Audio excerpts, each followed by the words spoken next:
It is 9 a.m., so I am calling the January 13th, 2022 meeting of the Findlay City Planning Commission to order.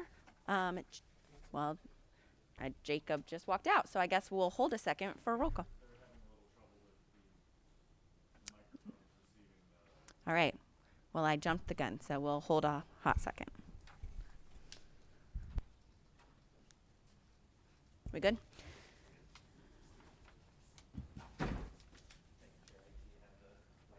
No problem. Thank you. Jacob, whenever you are ready for roll call. Mayor Murin? Here. Mr. Martin? Here. Mr. DeArmond? Here. And Mr. Klinger? Here. Ms. Schroeder had notified us she was going to be unable to attend. If at this time anyone planning to speak for or against an item could please stand to be sworn in.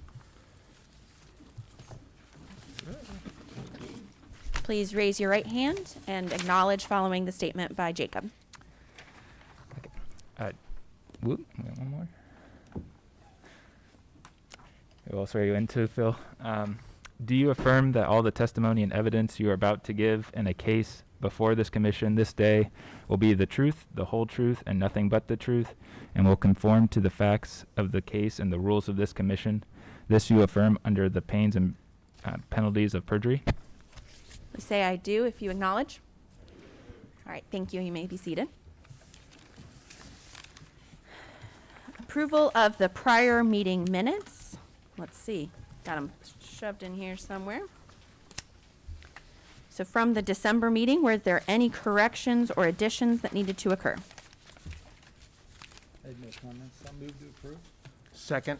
We have a motion and a second. Any discussion?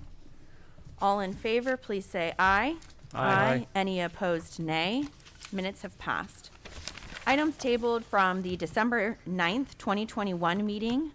Application for conditional use CU-09-2021 filed by Caliber Collision 9641 Kenwood Road, Cincinnati, Ohio, to renovate the building at 15,199 State Route 224 for a major auto repair business. CPC staff comments. This site is located on the south side of State Route 224. It is zoned C2 General Commercial. The parcels along 224 are also zoned C2 General Commercial. To the south of the site is zoned R1 Large Lot Residential, which is Trinity Baptist Church. The parcels to the east are in Marion Township and are zoned B3 General Commercial and R1 Single Family Residential.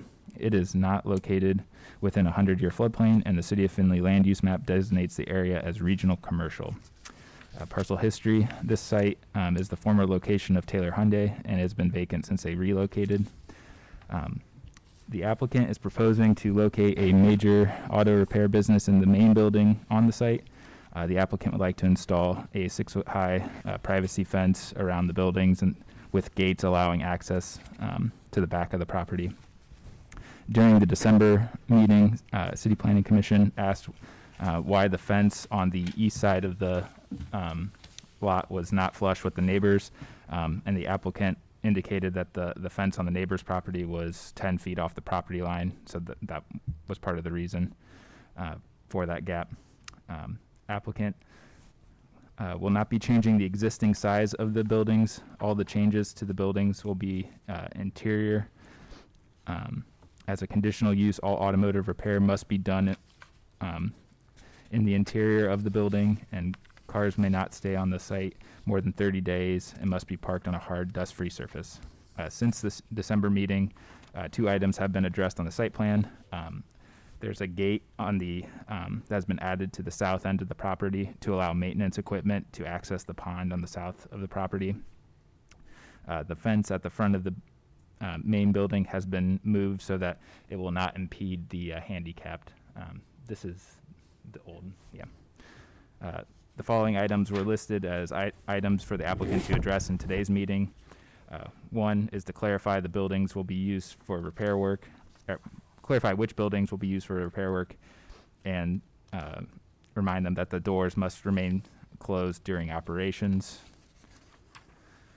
And 2, to provide an update on the easements and access onto the site. regarding the potential split in the northeast corner of the site. Staff recommendation, staff recommends approval of application for conditional use CU-09-2021 filed by Caliber Collision to renovate the building at 15199 State Route 224 for a major auto repair business subject to the following conditions. Only the main building can be used for repair work, and garage doors must remain closed during repair work. Jacob, at the last meeting, I think we were also wanting, some of the neighbors were wanting clarification about the painting process, and if through the painting process they would be able to smell the paint at their homes. So if the applicant, I was hoping they could address that also. Thank you. Engineering, No comment. fire prevention. We just want to make sure they get the proper permits through Wood County Building Department. Thank you. So the recommendation before us is approval with the conditions of that only the main building be used for repair work and that the garage doors remain closed during repair work. Is someone here to speak on this item? Okay, if you could come forward, and while you are doing that, I will motion to remove this item from the table. I'll second. We have a motion and a second. All in favor, please say aye. Aye. Any opposed, nay. Discussion. If you could, please introduce yourself prior to your comments. Can you make sure the mic is turned on? Thank you. Yep. I'm Nick Four with Cross Development, 9461 Kenwood Road, Cincinnati, Ohio. First off, just wanted to thank you guys for tabling it last month.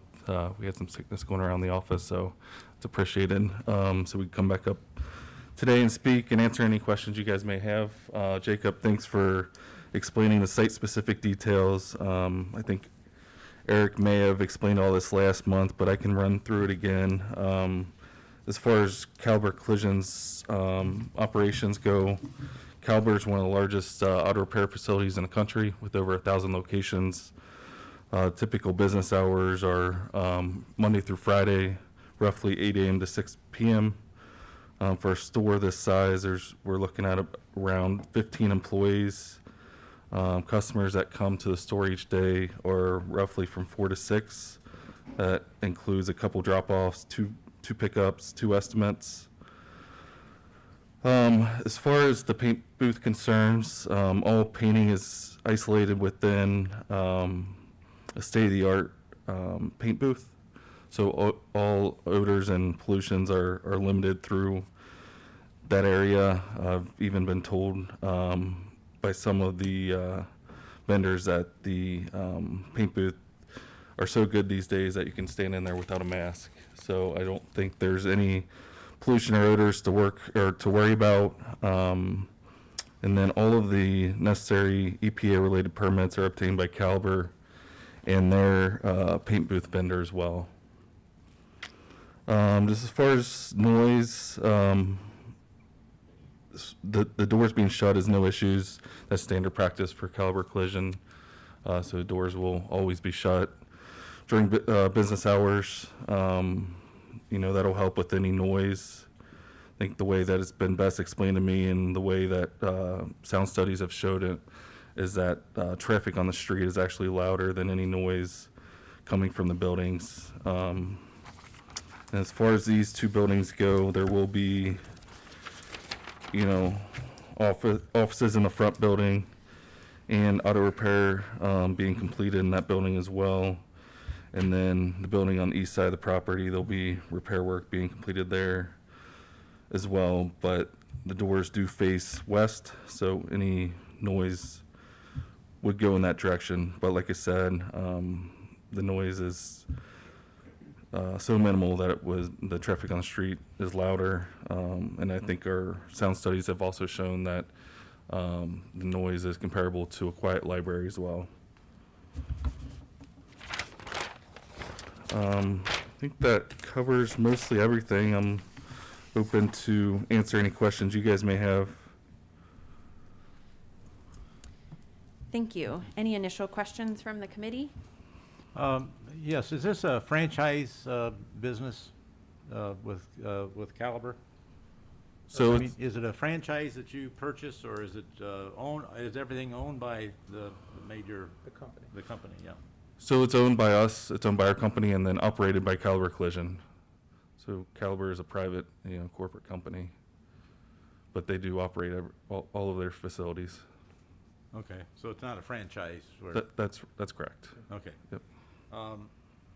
You mentioned the east building. What's going to go on in the east building?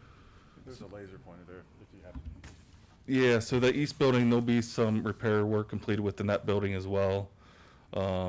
Same with the northern building. The only difference with northern building is it's where the offices will be located. What kind of repair work are you planning on the east building? Because this is new, I think, to us. Yeah, we were told that only repair work would be in that main building, the large building, so. Yeah, no, those two buildings and the rear building, there won't be anything completed within that building, but it's all minor in nature. I mean, it's all a replace and repair type work. The days of the loud banging over. So yeah, I mean, it's just all minor, and that brings up a good point. There will be some vehicles stored in the lot. With this location having 15 employees, there'll be 15 cars for them, and then roughly 30 cars. But like I said, most of the cars are minor in nature, and they're all driving to the site themselves. Very few are getting towed. So yeah, I mean. Will you have some towed vehicles coming in off hours? No, shouldn't be off hours. I mean, the gate remains open, during business hours, and like I said, the typical business hours I are mean, Monday, such as Monday a through car Friday. accident on the highway or something, and it gets towed to a place to be potentially fixed? I think that's a possibility, but I think the majority are customers coming there that are getting estimates and are bringing their cars in for the minor repair. What about the paint booth? Now, normally a paint booth, you run it through a filter system, but is there anything after that, any sort of a scrubber or anything after the outside the paint booth to try to take care of any of the odors? It's all contained within the paint booth. That'll be in the northern building. That is, I think they call it a downdrift type ventilation system where everything shoots down and then filters out through the top. But it's got multiple layers of protection, filters, where it helps eliminate the odors and the pollution. Does it exhaust high out the roof of the building? That's accurate, yep. But there's no scrubbers or anything with it? No, not that I'm aware of. Okay, but you're saying the paint nowadays is not as I think they Has got a- low VOC paints Low now. VOCs? Is that true? I mean, do you use low VOC paints or not for auto body repair? I don't know. It's more of an operational question. I'm not exactly familiar on all the types of different paints that they utilize, but I'm familiar with the paint booth and know it's the best of the best and helps with any odors or odors or pollution.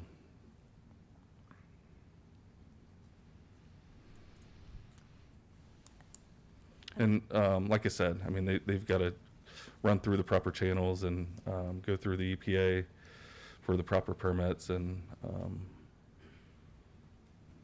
may have to discuss the paint types in further detail through that process. I'm a little concerned because of the neighborhood that's so close by that I certainly, and they were obviously located there before we're putting this paint booth in now, and I certainly don't want that to hamper their living activities outside the house. So that's, I guess, why I'm asking that. How high does this exhaust above the roof, do you know? Just a few feet. And we run across these scenarios all the time. I'm more than happy to provide you the information as we go through the process. There's a city, another city that we're working with that as soon as we're done getting the EPA permits through the construction process, we're going to provide them to them. I mean, I'm more than happy to give you any info that you guys would like to see throughout the process.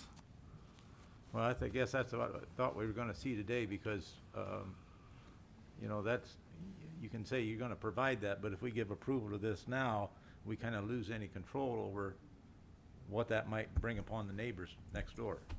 I guess, I'm comfortable with approving this. I think one,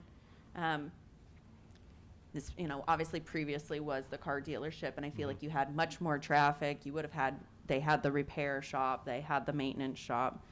So I think it would have been more disruptive. Certainly understand the process with the paint booths. I do think that they are much more advanced than they used to be.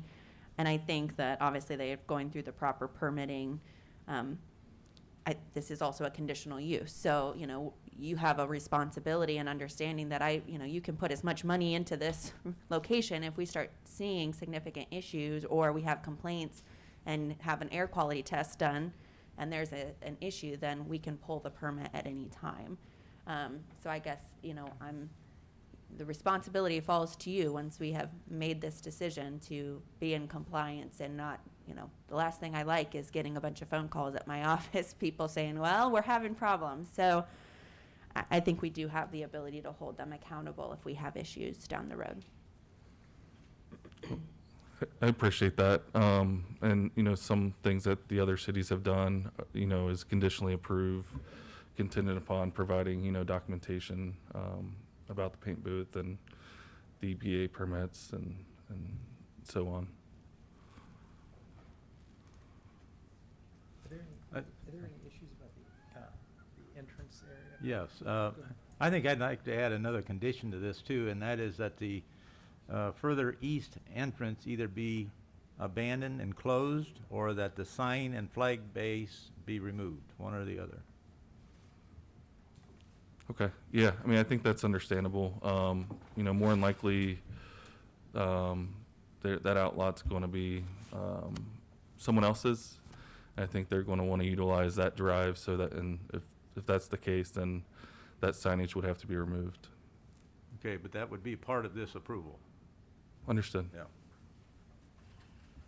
There's no timeline on that, so. No. Right, so they could wait until it's actually Right, sold. yeah. And Right.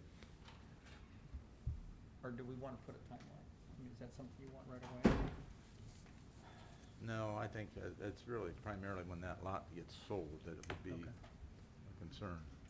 And gentlemen, when you're making comments, if you can make sure you're speaking into your microphone so Okay. it's documented. All right. Is there other individuals who wanted to speak for or against this item? Okay, I don't see anybody yelling at me, so we must, and I'm always worried somebody's hiding. Other questions or comments from the commission? I'll move to approve With conditions. with conditions. All right, so we have a motion to approve. Do we have a second? Second. All right, so we have a motion and a second to approve the application for conditional use CU-09-2021 filed by Caliber Collision with the following conditions. Excuse me. Only the main building be used for repair work, which I guess we need to discuss that because you had stated that the east building will also be used. Is the commission okay with allowing that as long as the doors remain closed and the sound is? Yeah, as long as the sound, I think That's that's the the- big issue there. Okay, so we'll remove that Okay. condition. But garage doors must remain closed during repair work. And that then let's see how we want to state it. That either the pole and access be restored to the eastern entrance or it be closed off completely. Were there any other conditions? All right, with that, Jacob, whenever you're ready.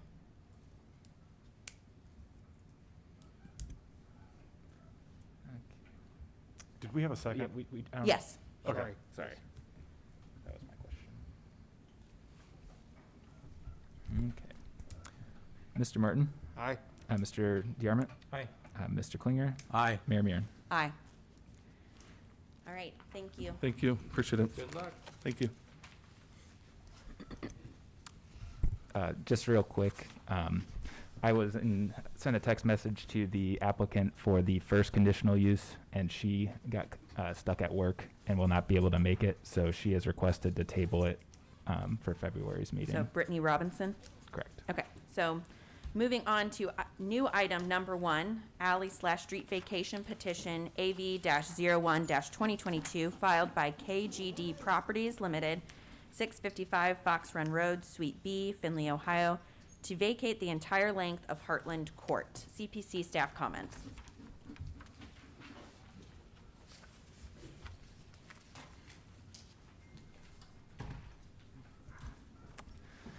So this request is located southwest of the intersection of Technology Drive and County Road 99. It is zoned M2 multifamily high density. To the east, it is zoned C2.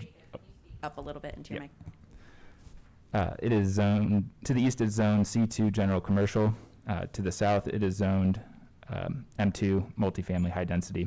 It is not located in the 100-year floodplain, and the City of Findlay Land Use Plan designates the area as neighborhood commercial. Staff analysis: Heartland Court was originally platted as part of the Findlay Commerce Park. It is currently vacant land. In October, lots 2 and 3, 5 and 6, and 8 and 9 of the Commerce Park were replatted to be a single parcel, and they were rezoned as to M2 at that point. As part of the process, they did indicate that they would like to have the alley vacated, or the street vacated.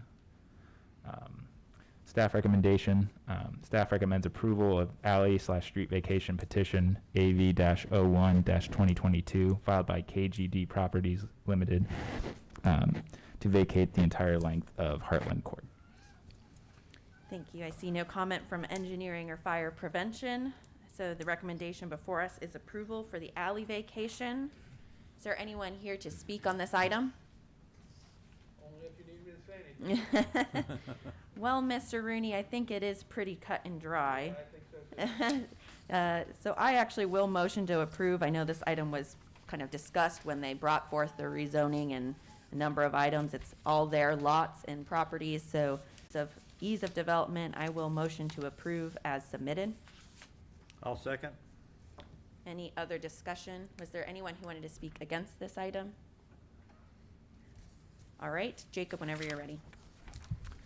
Mr. DeArmond, Aye. Mr. Klinger, Aye. Mayor Murin, Aye. Mr. Martin. Aye.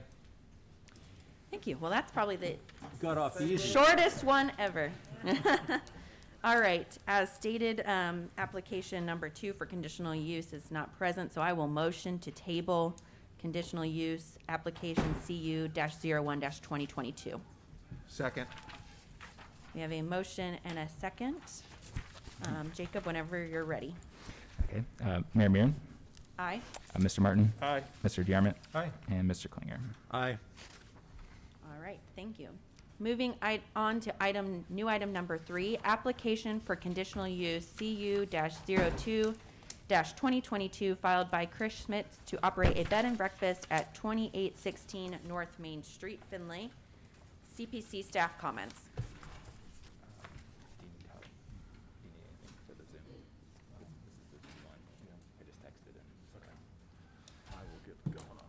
Okay. The applicant is in the process of zooming in, so I sent him a note that he should be prepared. Okay, so general information. This request is located on the west side of North Main Street, just south of the intersection with Wattle Street. It is zoned R2 medium lot residential. The neighborhood to the west is zoned R1 large lot residential. And on this block on the west side of North Main Street, it is zoned R2 medium lot residential. It is not located within the 100-year floodplain, and the City of Findlay Land Use Plan designates the area as single-family small lot. This site has been home to Ed Sartori for 32 years. Mr. Sartori did email with his support for the project. He said that with the sale, he'd like to downsize, so just so that was on the record as well. Staff analysis: the applicant, Chris Schmitz, would like to convert the property into a bed and breakfast. The current total living area is 4,200 square feet. Mr. Schmitz would like to start by having 4 bedrooms available for the business. He plans to live and reside on the property. In the future, he would like to renovate to add an additional bathroom so that he could expand to 6 bedrooms. Parking should not be a concern for the property. There's a large 2-car garage and parking pad that could accommodate guests. In his application, Mr. Schmitz indicated that he planned on working with Eric Atkins in the Findlay Zoning Department to work out a variance for the sign. He would like to request a sign in the front yard. Staff recommends approval of application for conditional use CU-02-2022 filed by Chris Schmitz to operate a bed and breakfast at 2816 North Main Street. Engineering, No comment. fire prevention, We'd like to see him obtain a certificate of occupancy through Wood County. Any renovations need permitted through Wood County. If the number of room exceeds 5 for rent, they need to be licensed through the state. And then we're requesting single station smoke detectors be installed in every bedroom. thank you. So the recommendation before the commission is approval of the application for conditional use CU-02-2022 filed by Chris Schmitz to operate a bed and breakfast at 2816 North Main Street. Our applicant is currently out of state and is trying to access us via technology, which we all know can be a challenge. So while we are working through that, is there anyone here that wanted to speak for or against this item? Microphone, so anything you say will be really loud. Okay. Okay, here we go. Oh, this. Why'd you hang up on him, Matt? That's so rude. Chris, are you still there? Perfect, okay. Okay, Chris, you are now on speakerphone throughout the building. Are there any questions for Christopher? You know, I have to say, I don't really have many questions. I think this is a perfect property for a bed and breakfast. Yeah, I It's, agree. you know, as long as he's keeping the house, you know, in the kind of historical, beautiful condition it is, I think the property is the right size. It won't disrupt the neighborhood, and I think Parking. I think it's really kind of a great spot for it. So I don't have really concerns other than the conditions as listed, and I'm glad to hear, obviously want to make sure that any signage would be consistent look to the neighborhood as well. Did we discuss parking? No. We have not discussed it, but I know it was addressed in the Pull up report. The site plan here, and then. I would like to point out, when I looked over the notes that you had in the packet and the photos. Now the photo shows there's a 2-car garage on the back side there. There is an additional attached 3-car garage as well on the property. And if you guys are discussing parking, I thought that might be relevant information. Christopher, are all those garages and are they in working condition where cars will be able to be pulled into the garage? They are in working condition. As far as our exact parking arrangements, if you look at the overhead aerial view back by that 2-car garage, you can see there's a fairly sizable parking lot. So, and we're intending to probably have people park in that back zone area there by coming through off of Wattle Street, and mainly because if you look at the front view of the house, there's something called a porte cochere, which is that kind of awning-looking thing. Looks like a pergola with a solarium on top. And it's fairly narrow to drive through. And I know when they were doing showings on the house actually had some damage when somebody cut a corner a little sharp with just pulling through there. So we're going to try to minimize damage and preserve the house by having people come around through the back and then park in the larger lot. But there is also an additional smaller lot directly in front of the 3-car garage. So there's 3 to 4 parking spots directly by the house on the garage, and probably another 6 cars you can fit in the back by that detached garage. Christopher, when you're going through the purchase of the property, did they discuss the access to Wattle Street? Because our records show that access is going across private property. It looks like an alley physically, but on paper it's going through people's private property. Correct. We discussed it a little bit, and I will have to check with the neighbors, but what we were told was that there is an easement that comes across for access. Okay. I think. And as a good neighbor, we would still want to make sure we have a conversation with those folks. Yeah, for your own, I guess, for your own personal interests, I would, if there isn't an access agreement, I would pursue one so that you're ensured access in the future. but in terms of parking, there's enough parking to satisfy the code, and echoing the mayor's comments, it is separated from other houses, and an increased activity of a bed and breakfast I don't think would negatively affect anyone. Christopher, will you plan on living at the bed and breakfast? Yes, we do. Most people don't know the difference between a bed and breakfast and a boutique hotel.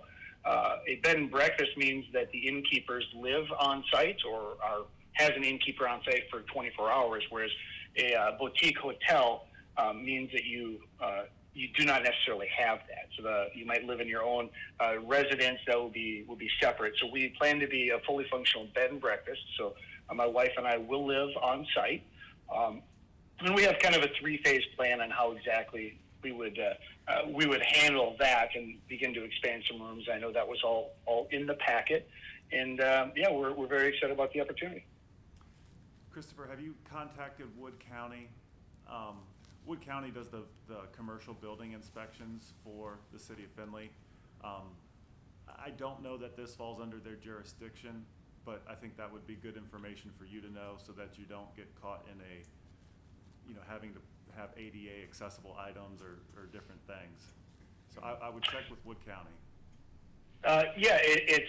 I know we've had at least one conversation. There was nothing really significant that we had to worry about. It wasn't in regards to any of the stuff that we're talking about here today. I think it was probably talking about food or a liquor license or something like that, which is something in a future phase that we plan to pursue.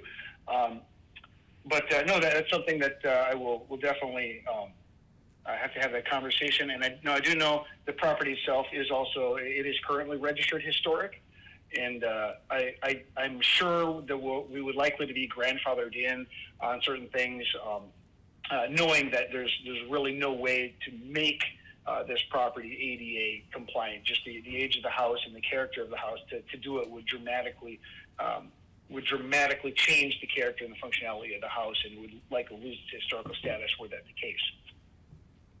Okay, that's all the questions I had. Thank you. Is there anything from the commission?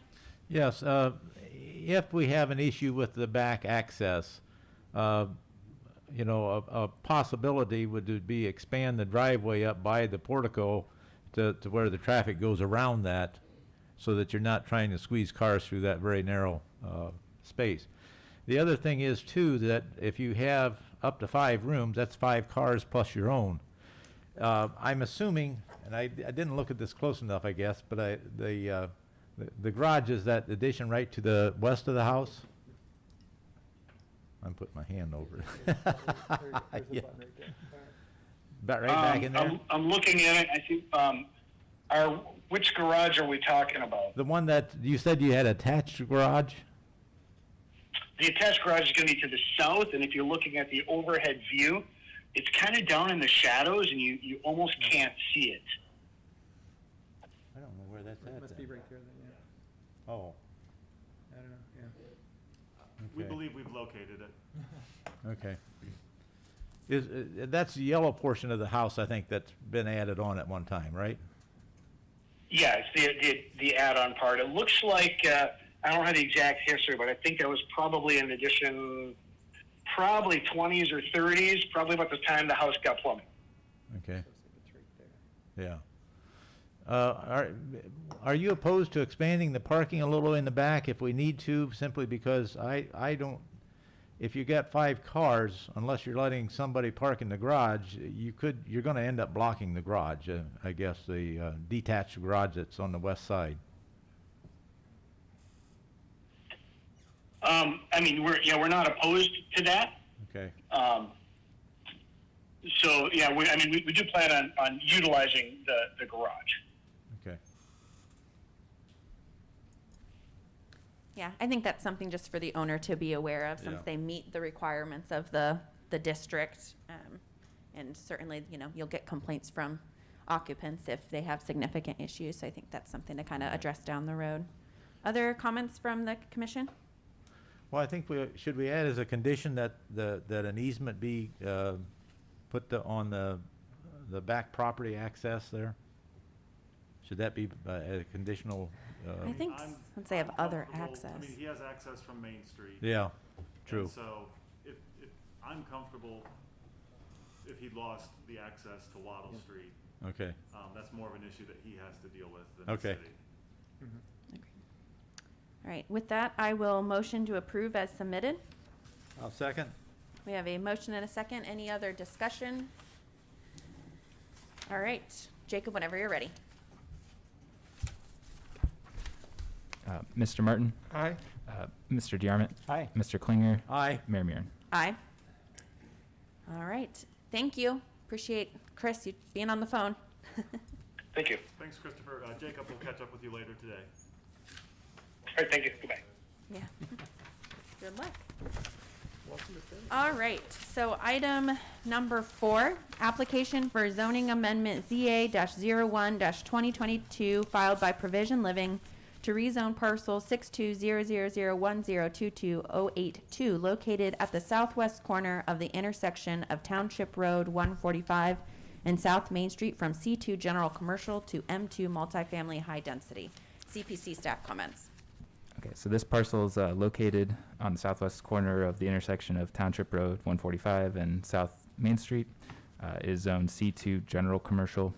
To the north, it is zoned a mix of R1 large lot residential, R4 duplex triplex, C2 General Commercial, and Liberty Township RM-1, which is multiple family residential. To the west, it is zoned M2 multifamily high density. It is not located within the 100-year floodplain, and the City of Findlay Land Use Plan designates the area as agriculture. This site is currently vacant. The applicant, Provision Living, would like to rezone from C2 General Commercial to M2 multifamily high density. If they are successful to getting the parcel rezoned, they would like to develop the lot as an assisted living, memory care, and independent living villa community. The zoning change would be consistent with development in the surrounding neighborhood. Directly to the west, there is Fox Run Manor and the Senior Homes of Findlay as well. Staff recommends approval of application for zoning amendment ZA-01-2022 filed by Provision Living to rezone parcel number 620010220082 located at the southwest corner of the intersection of Township Road 145 and South Main Street from C2 General Commercial to M2 Multifamily High Density. See no comment from engineering or fire prevention, so the recommendation before us is approval of the application for zoning amendment ZA-01-2022 filed by Provision Living. Discussion. Is there individuals here to speak on this item?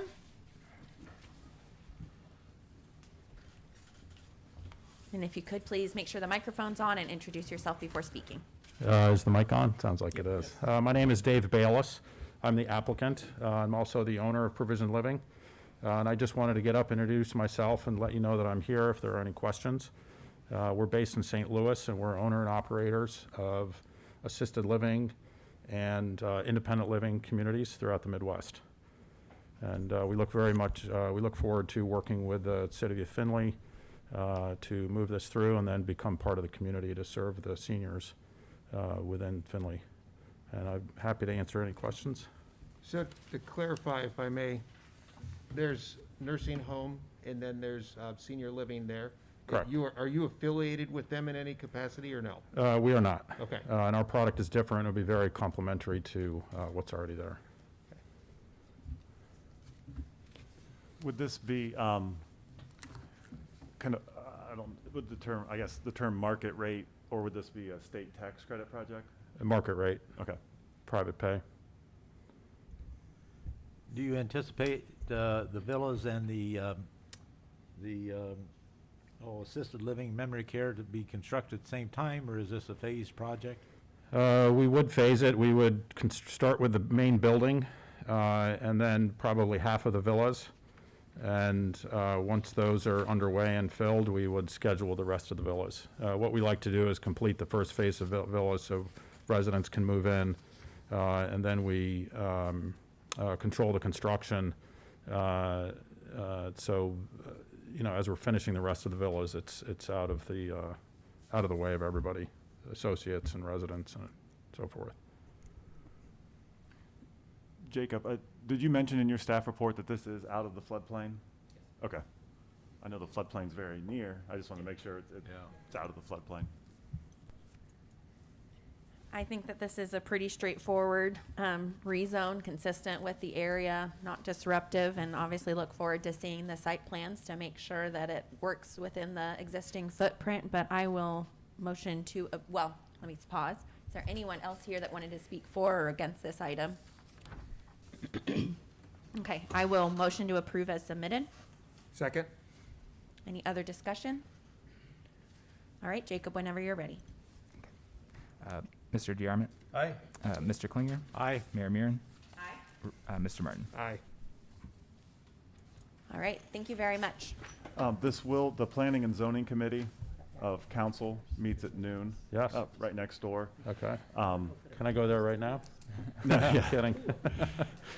We'll be here. Well, I'll be here for that as Excellent. well. Perfect. Thanks Thank for you. the consideration. All right. Goodness gracious. I have a frog in my throat. Final item, number 5, application for site plan review SP-01-2022, filed by the Kroger Company, 4111 Executive Parkway, Westerville, Ohio, for a fueling station to be located at 101 6th Street. CPC staff comments. Okay, this request is located on the south side of 6th Street, just east of South Main Street. It is zoned C1 local commercial. To the north, south, and east, it is zoned R1 single family small lot, and R2 medium lot residential. To the west, it is zoned R1. It is not located within the 100-year floodplain, and the City of Findlay Land Use Plan designates the property as neighborhood commercial. The site is that we're looking at is currently a parking lot and vacant grass behind the existing grocery store. The applicant is proposing to construct a 5-pump fueling station to the east at the east end of the existing Kroger store. Fueling stations are a conditional use in the C1 local commercial district. Parking lot is currently used for employee parking. There's no public access at the end of the store for patrons. There's only one access to the parking lot at the east end of the pavement. There's a remnant of a former residential drive into the grass area east of the parking lot. The engineer can discuss that in his review. The gas station features a canopy and small attendant building. The structures meet the required setbacks, and the site will not have a convenience store component to it. Parking along the east side of the building and to the south of the proposed fueling area will generally serve employees. There are 28 spots shown on the site plan, and there's more than enough parking spaces with the parking on the west side and the additional spaces on the east side to meet the minimums.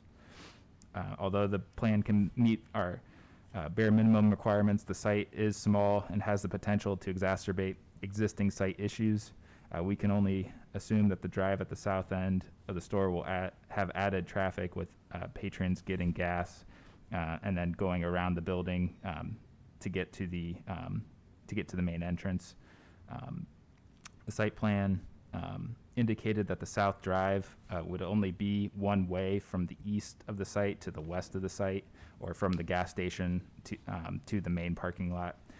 For anyone wishing to shop first and then get gas, they must leave the property and use public streets. Staff would like to see all traffic between the grocery store and the gas station remain on site. All the residential neighbors will be subject to more traffic, light, and noise than they already have had living behind the retail space. Staff recommendation, CPC staff recommends denial of the application for site plan review SP-01-2022 filed by the Kroger Company for a fueling station to be located at 101 6th Street. Engineering. So kind of like what Jacob was saying in the very beginning, that for their access to their site, they will on the west side still be accessing the same drives that they have now. except off on the north side there on 6th Street to the west of the building. They're proposing that to be a right out only. And then on the east side, they'll be getting rid of, well, I guess not getting rid of, but relocating the one drive and then utilizing the existing drive that is there now. So they will have the 2 drives that are there now. They'll be utilizing those.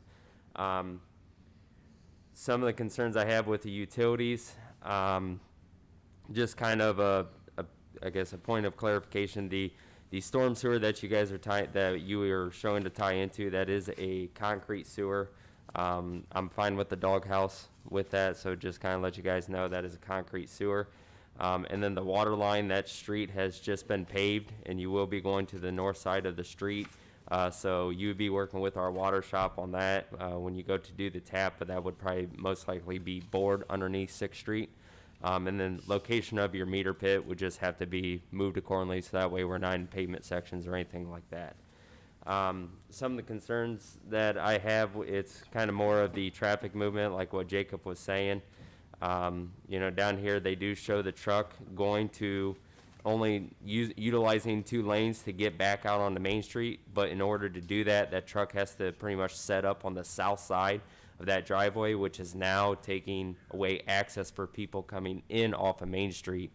So if Main Street's busy, then this truck's either going to have to wait or Main Street's going to have to pretty much stop so that truck can get out, which is going to impact this drive, which will then push traffic potentially to other drives. I use this Kroger quite a bit, so I know kind of what the traffic looks like now, and I don't really use that drive because it's, you know, even with my own personal car, it's tough to get out there, so I could see a potential problem with trucks coming in out there. And then the other thing, what Jacob kind of reflect what he said on that, I'm not a real big fan of having internal traffic use the public road to go from this side to this side. Mostly what I could see happen is people will kind of rush out of here to get to this side if someone's even turning. You have that happen even on other roads where someone will think, well, I can get in front of them real quick and turn off. I'm just going right here, where this could be a conflict point potentially. But with how tight this is right now, I just at this time would not recommend this site. Fire prevention. Our biggest concern still deals with that southeast corner of the building, which is where our fire department location is, with stacking cars and the traffic flow getting pushed back behind the building. Thank you. So the recommendation from staff is denial of the applications for site plan review SP-01-2022 filed by the Kroger Company for a fueling station located at 101 6th Street. Discussion. So I know we have the applicants, we got the whole crew here today. So if you wouldn't mind coming forward, if you could make sure the microphone's on and introduce yourself, we would appreciate it. Before you start, I just want to make a note in the record. I sent this packet out yesterday to the commission, but I did assemble a number of emails and letters from the residents voicing concerns. Most of the concern is regarding the traffic congestion at that intersection already, and the neighbors to the south have concerns about the light and noise from the delivery trucks behind their homes as well. There was a couple pictures of the fence on the south end that is currently missing boards, and a section of it that's down in the right-of-way as well. So I just wanted to make a note that we did receive numerous emails from the residents. Thank you. Okay. What is your name? Andrew Gardner with V3 Companies. I'm the civil engineer for the Kroger Company. I also have with me Jim Brown, the regional construction manager for Kroger, and Lisa Amons, the regional real estate manager for Kroger. So we're here to answer any questions. Obviously, we were here a year ago and spoke to you folks about this. Left that meeting, thought about it a lot, had a meeting with your mayor and staff. Several months after that, where this was discussed again. We were asked to update our traffic study. We were also, I think at that meeting, asked to provide, effectively a wall buffering the residents, whereas we had previously shown a fence. Kroger discussed this for a long time and kicked this around, but fuel is continually the number one request from Kroger's patrons at these stores to provide fuel. Presently, anybody that wants to use their fuel points has to go to the other side of town to do so. So we're really just trying to react to what our customers are asking for. We did resubmit. We updated the traffic study, resubmitted. At that time of resubmittal, we showed, I believe, a 6-foot masonry wall. Staff came back with several comments. One was to provide an 8-foot wall. We can provide an 8-foot wall. I just want to stress that that changes the construction material. It won't be a true block wall. It'll be a precast concrete paneled wall that will look like brick or block, but it just changes the material. But it actually would be more of an acoustical type barrier wall than just a brick wall. Obviously the Speedway across the street has the brick wall that is 6 foot tall. Ours, we can go 8 feet. That can be accommodated. With respect to the traffic, staff came back and asked us to look at making that southern drive two-way. They suggested the option of vacating the alley to do so, and I've looked at that quite a bit. There's a fairly significant overhead power line there going through that quite frankly, it's not even a cost of relocating it for us. It's where does it go and how does it go? And logistically, we're not really sure how that can be relocated from that area. In addition, there's a sanitary sewer through there, so to widen the drive and push our wall further toward the residents, the wall would be sitting right on top of the sanitary sewer, which isn't really feasible either. So I came to the conclusion fairly quickly that vacating the alley to try to make that drive two ways is not really feasible, just given the existing conditions. So we have remained it as a one-way drive going to the west. I believe when we saw you last year, we still had it shown as two-way, and that was discussed in the meeting. But we are proposing it to be one-way going to the west, and that's largely to eliminate conflicts with our delivery trucks that also use that drive. Staff also asked us to put a right turn lane off of 6 into the site. We've accommodated that. In addition, we've restricted the exit at that point to a right out only. That will eliminate a lot of the stacking that presently occurs across the front of the store with folks trying to make left turns there. I also cleaned up the sidewalk in front of that front access point, eliminated one of the spaces there and pushed the handicap spaces down to just improve that front corner. Relocating that entrance, unfortunately, is not something that's really feasible given how the interior of the store is laid out. We have looked at that option. It's just not feasible given the existing building. With respect to the trucks, exiting, I want to stress that, a fuel station like this gets 2 to 3 trucks a week. This is not a significant increase in truck traffic over what is presently there at the store now. With respect to the fire access and the FDC, it is at that southeast corner. We understand that. If it pleases the fire department, we could look at relocating that FDC, possibly doing a remote one behind the store where it's easier accessed. And that would eliminate concerns with potential traffic blocking that FDC. That's feasible.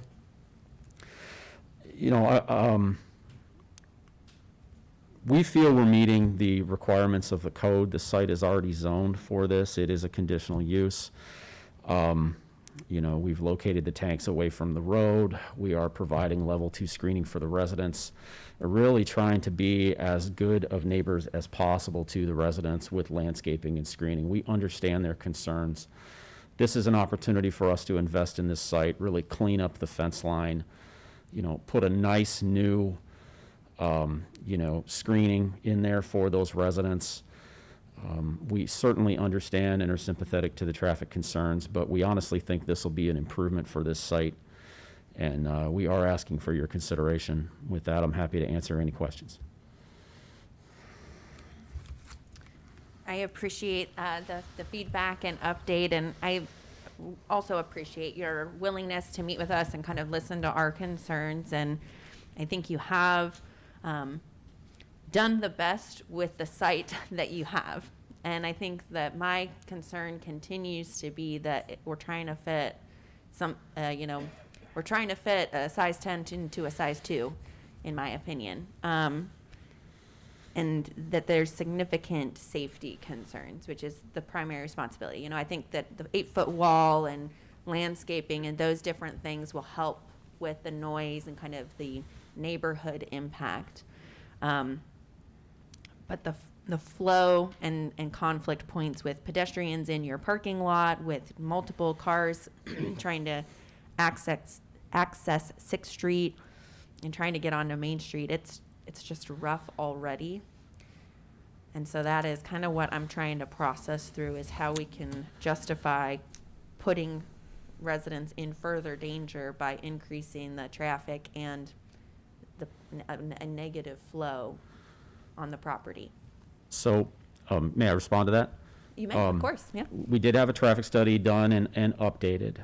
The only recommendation from our traffic study was to increase the left turn lane stacking from 6th Street onto Main Street. There's several different options for restriping that, especially now that we've restricted the exit onto 6th Street as a right out only. It allows us to extend that straight through if we need, and that's something, you know, I've got several option sketches for making that change, increasing that stacking, that we can discuss with the city engineer, and Kroger's prepared to do whatever road improvements are needed to 6th and Main to make this work. But based on the traffic study, that was the only recommendation that was needed. All of the other access points, I believe, operated at level of service. So, you know, again, it's very hard to analyze or have any scientific way to analyze what happens internal to a parking lot like this. Obviously, there are peak times and busy times that it can be frustrating, and we have this struggle on every store. You know, we're doing everything we can to make that better. Again, I changed the sidewalk at the entrance to improve that a bit. You know, and just eliminating that left turn motion exiting across the front of the store, you know, we felt would change the how customers are able to enter that store and get in safely. So we feel it's adequate for our needs, and understand your concerns. So I live 3 blocks from this store, been going there for 30 years, and so I'm very familiar with this site too. So I like this improvement here with this right turn only. I think it forces all the, you know, I guess when you're going to leave the site, I always go take the Main Street exit and go back home that direction. I think that will eliminate a lot of the traffic in front of that front door. So I like that improvement. I wonder about this right here. This, what do you call this lane? A deceleration lane, or what do you refer it to? Right turn lane, decel lane, Right drop turn, lane. Okay. So many different terms. I guess I'm questioning whether that is. I mean, I enter the site on 6th Street, and I don't know. I just question whether that's necessary. I don't know Sure. if that's really an improvement. You're taking. Oh. There's 5 big trees there. They're like 12-inch diameter. They're nice trees. I just hate to see the trees go, and I don't really see. You know, I talked to a friend of mine about that. And he's that extra lane just adds confusion and makes it less safe. I'm not sure about that, but I don't know. So but I do like the right turn. I don't know about that additional lane, whether that's necessary. I almost prefer the trees. Honestly. So that was a reaction to comments from staff. Okay. They asked for that. Yeah. It was not on our original plan, and it's not necessarily something that's required by or recommended via our traffic study. Yeah. But, just you know, my we wanted to show it. We can accommodate it. We'd it rather really- have the trees too. I hate cutting down, Yeah. 50-year-old trees. Is There's the a few city other trees on this passionate site about we're that trying to lane? avoid. Is that something like engineering? Did you guys request that So lane, I think or- that the concern is, I will say, of the, well, first, so the newspaper did an article about it, and it was probably the most viral article that they've had this year. 160 comments, and I didn't saw do a it. scientific breakdown, but approximately 100 of them were, I can't believe it, this site is already so crazy. So I trust traffic studies. 85, 90% of the time. But I also trust people that use the store's feedback that, wow, this is really crazy. So the thinking behind the right turn lane is the pedestrian entrance is here. And so when you have people entering right at the entrance of the store and you're turning in, you're stopping in 6th Street waiting for people to enter the store. And so the thought was if they could wait in a turn lane to enter the store, that would be a little safer. I wish I knew what the magic bullet was to make this site work perfectly, and then we could all move forward. I don't want to deny this project, personally, I do think, in my opinion, of kind of the 4 conditions we had, right in, right out, two-way traffic, centering the entrance and the 8-foot wall, if I were to prioritize them, I would say centering the entrance would be my first. Right in, right out, the wall, and then, I understand. I think the two-way would make it work better. But I think the reality is the people that are aware of this utilize it. So it is being utilized for people. So, gosh, in my opinion, if this was centered and I had a vote, I would probably be favorable of it. I think so much of the conflict comes here, worrying about pedestrians that are entering the store. People are crossing that every 10, 15 seconds, and cars are trying to go in and out. So those are my concerns, and in my long answer, that's why we asked for the right in, right out. Or that lane, so cars could stack here while they're waiting to get into the store. Personally, I never find myself really stacked up on 6th Street waiting for people to, maybe I just run them over, I don't know, but no. But, I don't really, that's just my opinion anyway. So one more item.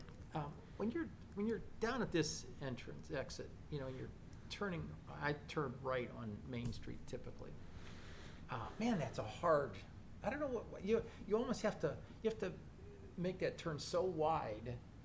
I don't know, what is it about that exit that just, you have to almost take up 2 lanes to make your right-hand turn? I don't know, it's difficult. Honestly, I'm not really sure. I've driven it a few times myself, and I guess haven't experienced that. It's not that the pavement's overly close to the curb line. I see that a lot when you have, a parking lot that's 5 feet off your street, and you're trying to, make that turn.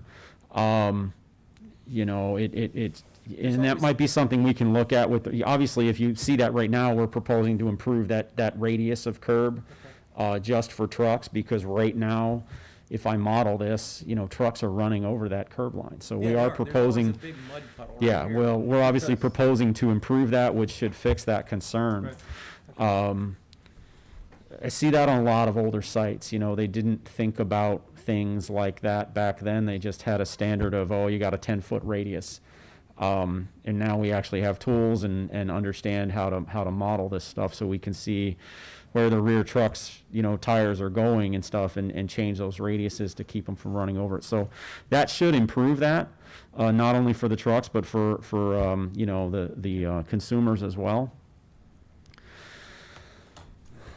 Yeah, and I think they're showing to change that radius. That was kind of a request for us too, because going through there, it is a tight radius where it almost forces you to do that. So if they cut down that radius like they're showing right there, it should be a little bit easier transition into it. But that was kind of the main, because I think previously without doing that, you were almost going 3 lanes of traffic to get trucks out and stuff. Would it make any sense to make that entrance wider? I think that was, did you guys push that out? Yeah, I think it is being pushed out a little bit as with that radius revision. It's hard to see on the screen. Making it even wider gets a little dicey because of the way the parking lot aisles are. you'll start to have a weird jog with people trying to exit. So I always try to line those up with a drive aisle as much as possible. But I think the improvement we're making should improve that condition quite a bit. Do you use this truck dock here at all? The rear truck dock is what we call a DSD door, dry goods, bread trucks, things like that. Will pull in there and offload. They're not very, very long, and they're smaller van, sort of van sized or a little bit bigger type trucks. That's the DSD door. The main truck dock is the concrete one that you see further up. The reason it's built that way is obviously this was a food town. I don't know when the original food town was built. I imagine sometime in the 80s is when the original building was built, and then it was expanded at some point later on to the rear. And that's where as I said, that's where the dry service trucks come in. I appreciate you guys continuing to come back and try to make changes and things. The reality, in my opinion, is even without adding the gas component, that we are exceeding the capacity that this property is able to accommodate. I use this Kroger as well as I've worked in the safety side of aspects in the city for a lot of years. And I can tell you the perspective of 6th Street, not only from an emergency response perspective, this is a log jam that actually can prevent or delay response from that perspective. Also, turning into the 6th Street perspective, or even on Main Street, the perspective is, or the reality is, you have to recognize if a pedestrian is crossing, either leaving or entering the store, and you have to make that decision and recognize that you prevent hitting a pedestrian, or if you recognize that individual, you're subject to getting hit from someone else behind you entering or turning in front of you. It's a very congested area with a lot of concern. So with all of that, you're committed to this property for at least the grocery aspect. There are, and I appreciate the aspect of people wanting to use their gas points on the southwest side of town or this side of town compared to going to the northeast side of town for the other gas station. Have you actually looked at other properties to have a freestanding gas station on this side of town so we don't make this problem worse? Mm-hmm. I would let, Lisa, do you want to respond to that?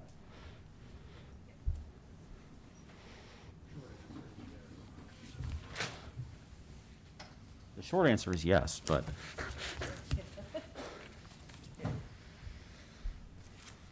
Yeah, I'm Lisa Ammons, 1014 Vine Street, Cincinnati, Ohio. I'm the real estate asset manager for the Columbus Division.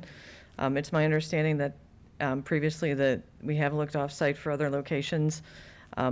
What you tend to want to do is take advantage of property that we already own, and that's part of the realization is like we already own this property, and why add the additional capital, which may not, prove to pencil out or make a return on our investment. So that is kind of just taking advantage of property we already own. It is the convenience for the customer if they're wanting to get gas with their same shopping trip, not to have to go off-site. And that's part of the convenience factor for our customers. And I appreciate that, but the reality of the traffic flow from the engineering perspective is they are going to have to leave property and use public access to either choose to get gas first and go to grocery, or vice versa. They're going to have to do exactly what you're trying to prevent them to do in this current layout. Right. Yep. Matt, I got a question here. You say there's a sanitary sewer down through here? Yes. Is that an easement, or is it on one property or the other? That alley, I believe, is public right-of-way presently, is it and a the sewer former is alley? inside of it, yeah. It's currently an alley on paper. Okay. It's just an unimproved alley. So one of our suggestions was to vacate that alley. The residents would gain approximately 7 feet. Kroger would gain 7 feet. But as was mentioned, there's overhead power lines and there's the utility lines, and so it's just where do you put everything? Yeah, because I was just going to ask if they've considered putting the screen wall on the residential properties, then expand that driveway to the south where they could have two-way. That's what we want. That was our goal. Yeah. But it sounds like that's Yeah, hard or impossible to achieve. the difficulty is really the overhead power lines, and I have photos of those if you'd like to see them. They're pretty significant, and just to, where do you put those? They obviously, to relocate those, you want to move them south. Well, then they get closer to the residents, and they also wind up sitting right on top of your sanitary sewer, which isn't feasible. So that's really the challenge there. Would we love to make that work? Absolutely. It benefits the residents, it benefits us, it's just not feasible with those lines in there. Well, the other issue I have is, again, with the gas station itself, you've got a canopy that's 14, 16 foot high. You got lights all under it. As that property sits now, the neighbors to the south see the cars going in and out of the property, the parking lot now. I don't think if you put a 10-foot fence up, it would be probably enough to give them very good screening, because you got the topo of the land that's coming down. So their houses sit up higher than the floor of the Kroger store. So any traffic that goes in and out there is right in their back window, so to speak. And, I believe the 8-foot wall would stop a lot of the headlight trespass. As far as, site lighting, will obviously meet city requirements, 0-foot candles at the property line. If you look over, yes, you obviously see the light, but the goal is to not allow that to intrude on your property. Right. We'll have cutoff fixtures and all that sort of thing. And we're really trying to be as sensitive as possible to those adjacent property owners. So this is the photometric plan, and this is pretty standard for commercial projects that we request. And as you can see, as my bifocals are kicking in a little bit, but as you can see, the lighting is at 0-foot candles at the property line. Right. And in the canopy, are the lights recessed into Yes. the canopy? Yes. Okay, but the residents are still going to see those car lights coming in and out. I mean, I don't, again, an 8-foot high fence is not going to change that for the residences on the south side. Can you remind me the hours of operation for the gas station? Fuel centers typically close 1 hour before the store. So I think this store's open till 11 p.m., so the fuel center would close at 10, 7 to 10, roughly. That's what I'm thinking. I did want to give an opportunity if there was anyone else in the crowd to speak for or against this item. Yep, I see you waving behind him. If you'd like to come forward, you can come forward and introduce yourself. My name is Kathleen Floyd. I live directly south of the building. I found it really, really interesting that he mentioned that he wants to be a good neighbor, because in all the time that Kroger has been looking at this project, they've never once contacted any of the neighbors for any opinions, any input, any suggestions, any concerns. We were never contacted. Also, as neighbors, I live directly behind the fence that they were talking about. And that was the fence that Jacob has pictures of. I wish you could put those on the screen. The fence was put there by Food Town when this addition was put on. And the Kroger has never touched that fence. They've never done anything to fix it. There are broken panels in it. There's right now one panel is flat on the ground. It's anything but the sight of a good neighbor. The grass property that's to the east where they plan to add on, they never mowed it all summer. The grass grew really super tall. It was several feet tall. And the only person that mowed it was the neighbor to the east of them. So when they talk about doing all these things for the neighbors, I guess I wonder, where have they been for the neighbors ever since they owned the store? it's really a big concern. And as for the right turn only out of the parking lot, I understand why you wanted that, but that's going to send, that is one safe place to get to Main Street, is to turn left onto 6th Street and go to Main Street. And once you eliminate that, that's going to force all the Main Street traffic to that west exit. And then it's also going to send all of the people who want to go to Main Street, they're going to go up to 6th Street and they're going to say, oh no, I have to turn right. So they're going to zoom down to Washington, and then they're going to take the nearest street to Main Street, which is 7th Street. And that's going to put frustrated Kroger customers onto 7th Street to get to Main Street as quickly as possible. And then that puts them in back of Jefferson School, where we also have buses and cars and congestion. So we've created a new danger zone that's not even connected to the Kroger parking lot. So in my opinion, it really is too much for that property. It's not practical. If they were good neighbors to begin with, I might even think maybe that we could make it workable, but they haven't proven themselves to me or to any of the neighbors. The noise, the lights, Food Town had put shields over the lights so that the glaring light bulbs didn't come right into our houses. And those shields have since blown off, and Kroger has not seen necessary to replace those. So I worry about the lights, I worry about the noise, I worry about the maintenance, I worry about how they'll hold up their end of it. And on those photos, they don't even pick up the trash, where, customers and whatnot leave things and drop things, and they don't even pick that up. So there's trash all over the place. It blows into our yards.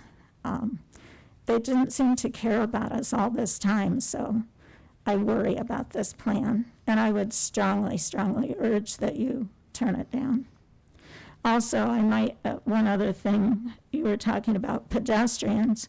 There are a tremendous number of Donnell students who walk south from the school on the way home, and they cross right there at 6th and Main. It's really busy, dangerous. Thank you. Yep, thank you for your comments. I do have one question. Ma'am, I do. Kathy, I think you said. Yes. I do have just one question, and I'm not trying to be critical. I just want to make sure I understand. Obviously, they should have done a better job of maintaining the property. I guess at any point, did you notify the store management or of the concerns with the trash and repair issues? We did not. Okay. I didn't really feel that it was necessary because the Food Town people used to always send a person around every day to pick up trash and litter. It was obvious that Kroger really didn't care, didn't take the time of day to even look at things like that. So I personally did not. I can't speak for the other neighbors as to whether they did. My guess is that there were probably complaints about the grass. They usually don't shovel their snow on the sidewalks either, but, I have not personally complained.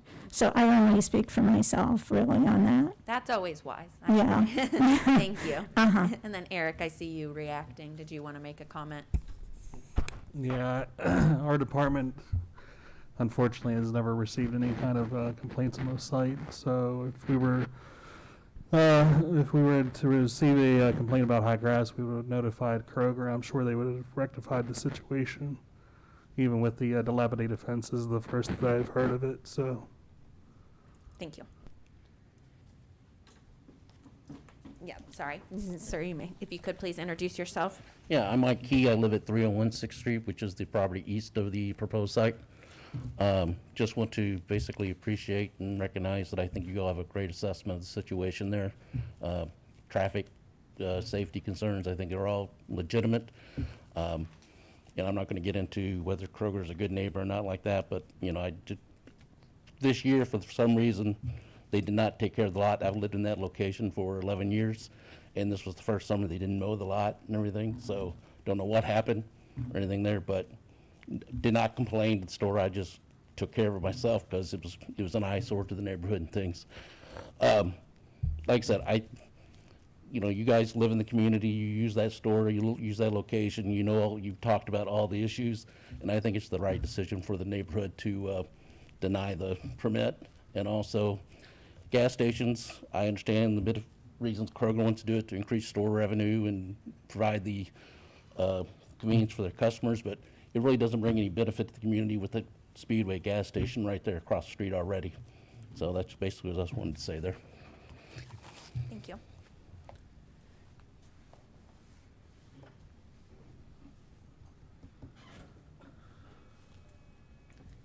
Jeremy, could you comment real quick on the proposed reconfiguration there at 6th Street and kind of just your thoughts from a traffic flow standpoint? Are you talking about the right-in? Yes. Or, excuse me, right-in, right-out type Yes. situation? Yeah, so kind of like what Matt was saying, I guess, so the main reason why we were proposing, yeah, I guess I'm pointing without a pointer.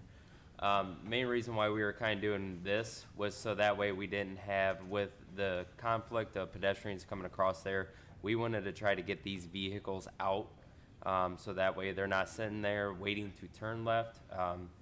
You know, kind of reflect what was said, you know, yes, that's going to push people to additional roads, but with the amount of pedestrian traffic through there, we didn't want to cause a huge conflict where someone's trying to zoom out to go left on that. This decelerating lane, or, you know, kind of stacking lane, what we were kind of envisioning with that is how close that is to the intersection. If you do, and, you know, I think we've kind of, when we all discussed, we've seen that situation where someone was walking across, or even walking across down here, a car stopped here, now you have a car sitting on 6th Street waiting to turn, and then the car behind them, you know how patient people are anymore, they're going to try to get around them as quick as possible, which will now possibly put them in the other lane of traffic. So what we were kind of thinking is, this may not be used all the time, but when we have a couple cars sitting there waiting for how this conflict is, at least they're out of the 6th Street area. And then that will also work in conjunction with this right out, so that way you're not having kind of cross traffic go both ways. And kind of what Dan was saying too, with this drive, we did request them to widen that out and also change the radius of that, so that way even normal pedestrian cars getting out their vehicles, they wouldn't have such a hard time trying to get out. You know, the kind of the downside with that, anytime we add drive to that, you're also pushing that closer to an intersection. So now you're going to have, you know, it's kind of a domino effect. You push that out, it's going to help you here, but then you're getting closer to that intersection where it could hurt that in the long run. So kind of with that configuration up at 6th Street, that's kind of the reasons why we did that. And with what the consultant is showing up there with that turn lane, I think that would help with that, because you do get a lot of, with that, the way it is now, a mixed, I guess, people going straight, people going left, people going right. So this will help define it a little bit more, you know, showing that. But still, you know, you're going to get a lot of conflict in that area with Speedway across from there, because I believe this is a right out only, and then this one is both ways on that. But kind of in shorthand, that's what we were envisioning with that area, kind of what we were proposing, if I answered your question. Yeah, thank you. What is that right there? This, is that painted or that's concrete? It's just a striped island. Straight, okay.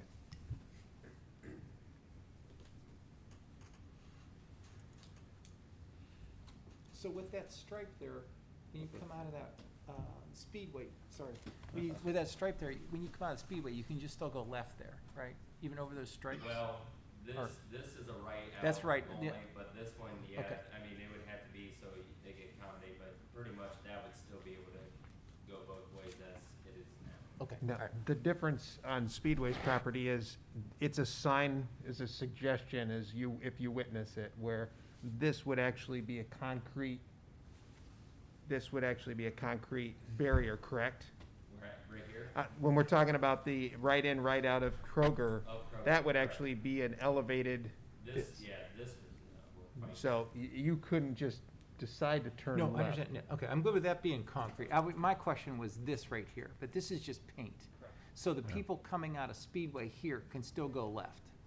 right. Right, okay, yeah, right, and it looks like you're gonna drive over that paint, but you're saying that's okay. Yeah, it's more of a way to define kind of your stacking Yeah. for your. Okay, good, I'm good with that. So we got some smart engineers in the room. That's not me, but I can ask questions. So I feel like we've talked about every scenario over the last year.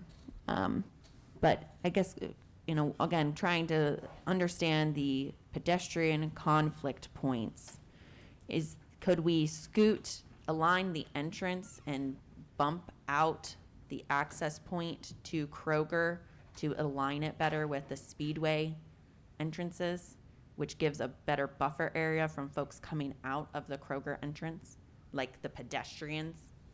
So, It's still, so pretty much relocate this over to the west a little bit more. yes, I know it's so close to the intersection, which is one of the issues, but yes, could we shift that to the west? And still keep that a right out. Well, I know Kathy mentioned that having it right and left would probably be beneficial, and I think if you at least have a larger buffer from the pedestrians coming out, I'm a little more comfortable with that. Obviously, I'm trying to figure out how we can make it work while addressing the concerns, and other than, my preference goes back to Matt's. I'd like the entrance to be centered.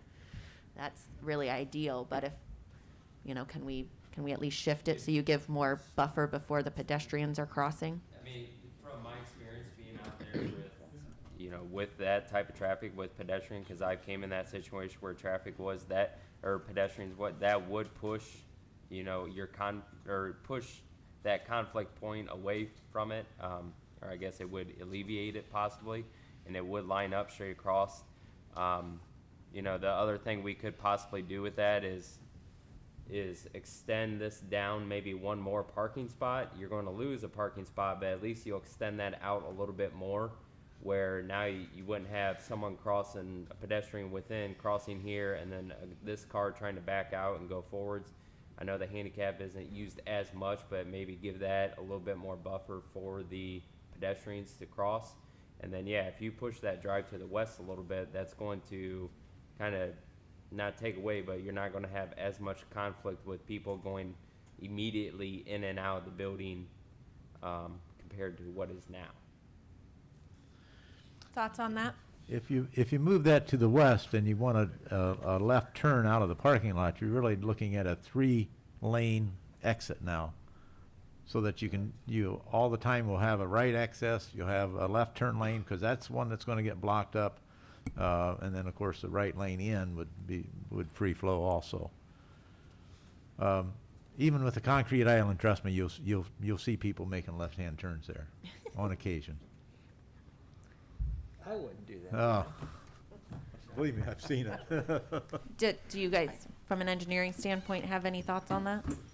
I mean, it's definitely feasible to push that access. It would give you a little more buffer in front of the entrance.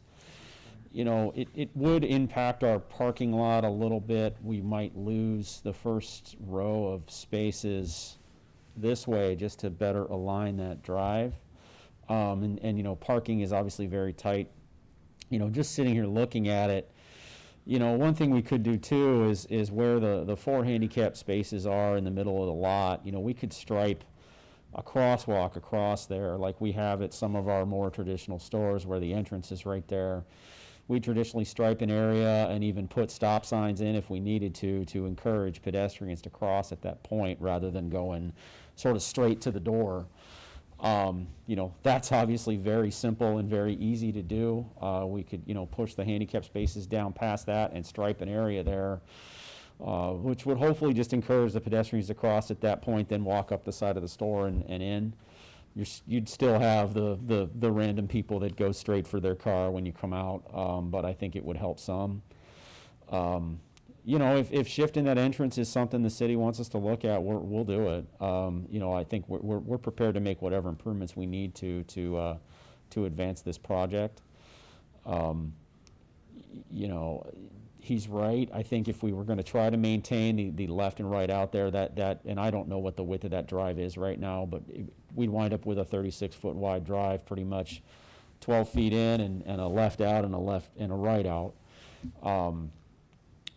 So, you know, my concern is that as we push that left, we're going to wind up losing, you know, the first row, if not the first 2 rows of parking, and really come out on the negative. And I know parking is a concern at this store. I can't even imagine what it's like on Thanksgiving or Christmas Eve. So, you know, that would be my only concern with that. But we could certainly look at it, and if it's something the city would support, we'll figure it out.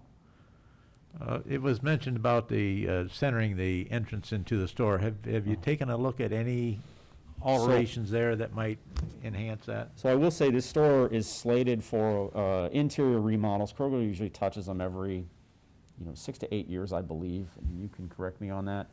This one, I think, is on the 2024 list to be looked at again for interior remodels. The challenge is really what's going on inside that store and what's on that wall.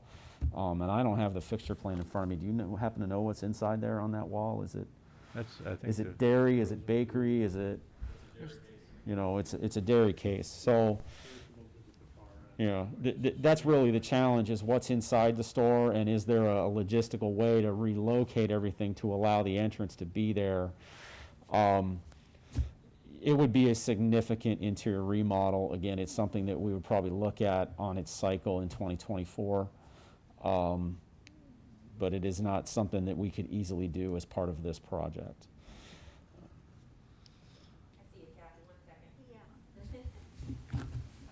I would like to address the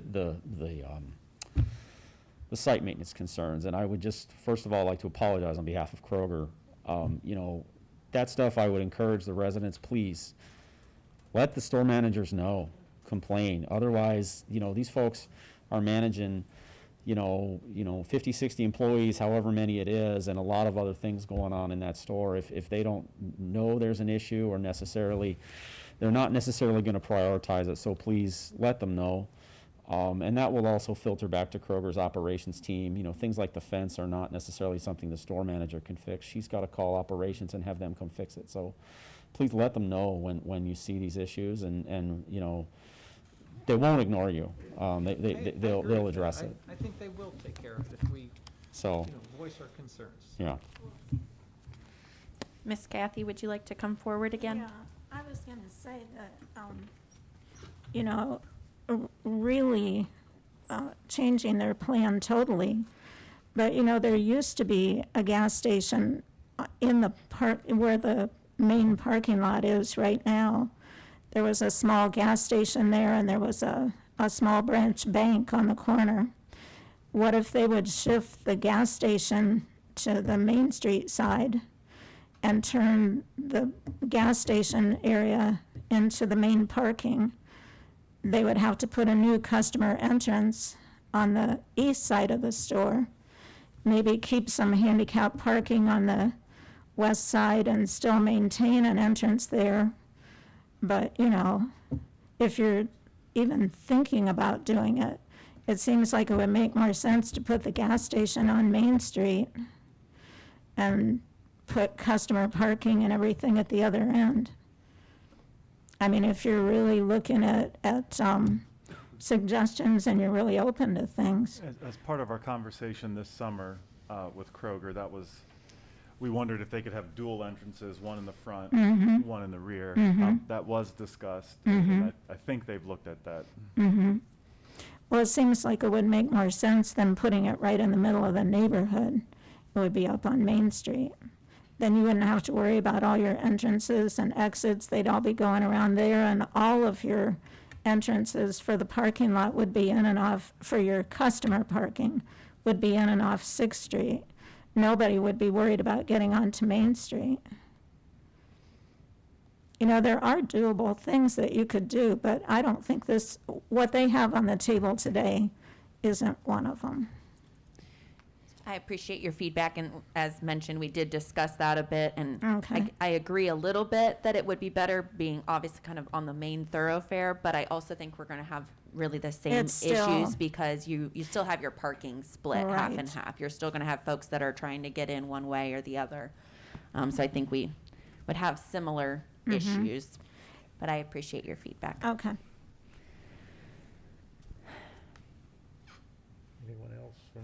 Anyone else from the neighborhood? Yeah, was there anyone else that wanted to speak for or against this item? So I'm trying to figure out how we can do this.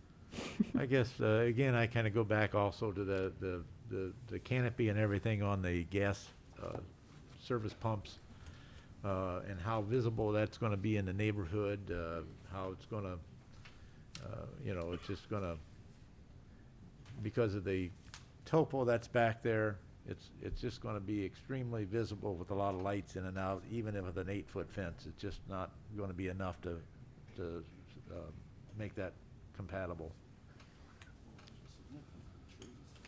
So, I have a question. Oh, go ahead, Dan.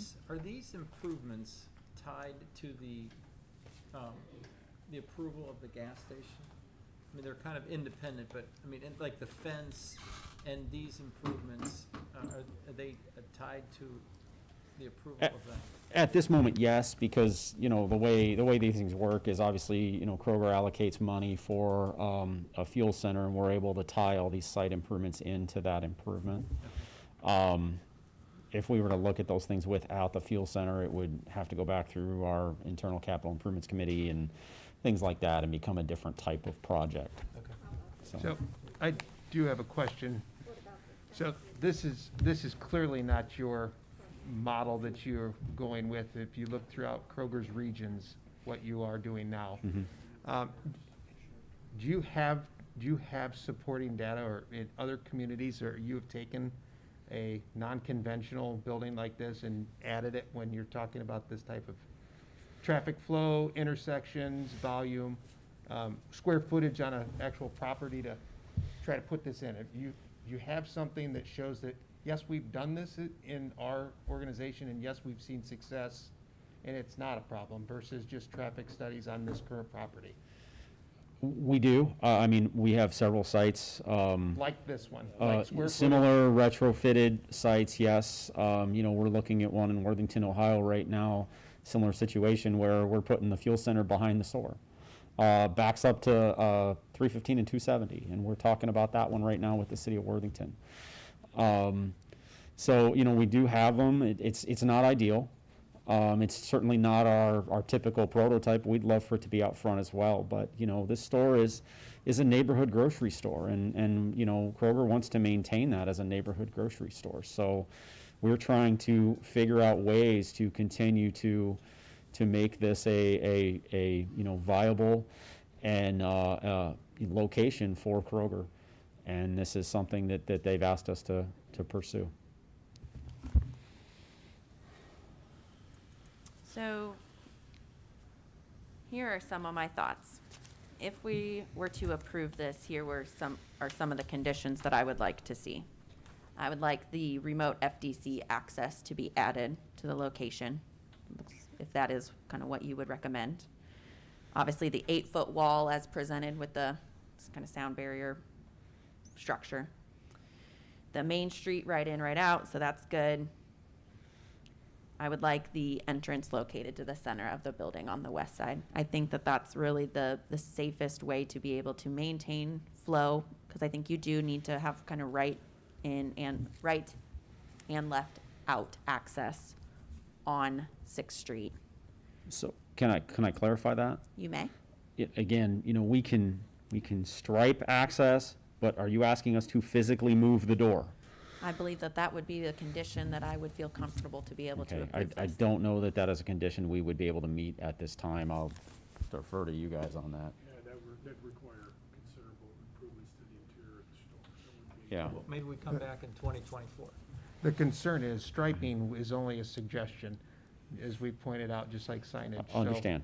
So I- it doesn't change the human behavior of pedestrians crossing in front of vehicles and things like that. So striping you changing the access versus striping suggestions will reduce the risk of injury of an individual. That's ultimately the goal.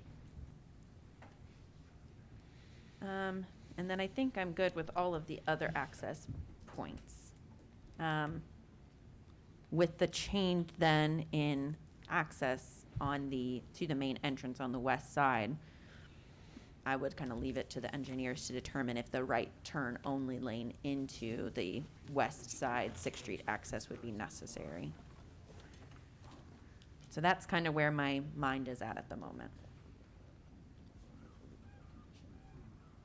Other thoughts from the commission? Mayor? I didn't swear myself in, but can I say something? Well, you need to stand up, be sworn in, and then you may speak, Tim. And please introduce yourself.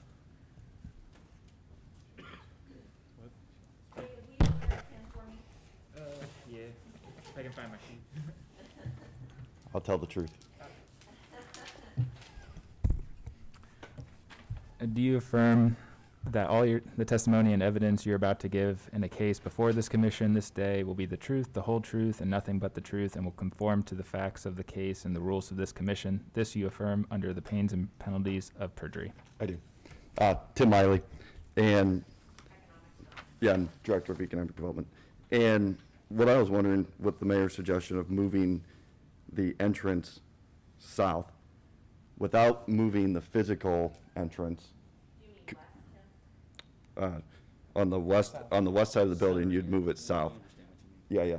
There's you currently have out there a canopy that you walk under where you park. Is there any reason why you couldn't put an exterior entrance where you don't have to move the dairy, where you can continue to use that corridor, where you could actually put out exterior glass there, maintain your parking, but instead of moving dairy, you would actually enter an external structure in the center part of where, if you go out there now, I think you got like a DVD rack where you can buy stuff and you have some propane, things like that, that the pedestrians or the shoppers would have to enter at that point, but then they would walk under the canopy on the west side of the building and then enter back in to the current glass doors that you're at. You don't have to do any internal structures. And then in 2024, you could revisit the realignment of the store, where if you actually make that change, you can make that more permanent. But you can do that structurally, because the biggest issue here everybody's talking about is the safety of the people entering the store. That allows you the flexibility to do your right in, right out, whatever you want to do, potentially align with Speedway, but not have to change the internal structure of the store. Well, what I was thinking is we could potentially handle that with exterior rails, just. Correct. Yeah, but I was even thinking more of a aesthetically looking nice coming in. There's the overhang. There we go. Perfect. Thank you. Just basically walling in. Walling that in, and that way they don't forget about the striping. That way they don't have a choice. They would have to enter in on the right side where it says Kroger, right where Matt's got that. You adjust that with your flow of your, but I think you got a little bit of blinders on when the mayor asked you to relocate that. You could do that physically on the outside where people currently walk, because when I park, I live on the south side as well. And I always, when it's raining out or anything, that's where I enter, and then I walk under the canopy. I'm already using that walkway. Rarely, unless I park right on the line by 6th Street, am I actually just making that beeline. It's actually safer to park interior to that parking lot anyways. So I think there's an opportunity to meet the mayor's compromise there, which is realign that, eliminate the intersection of traffic and the store shoppers, and not have to internally change where you have important dairy and refrigeration and everything like that. So, thanks. Thank you.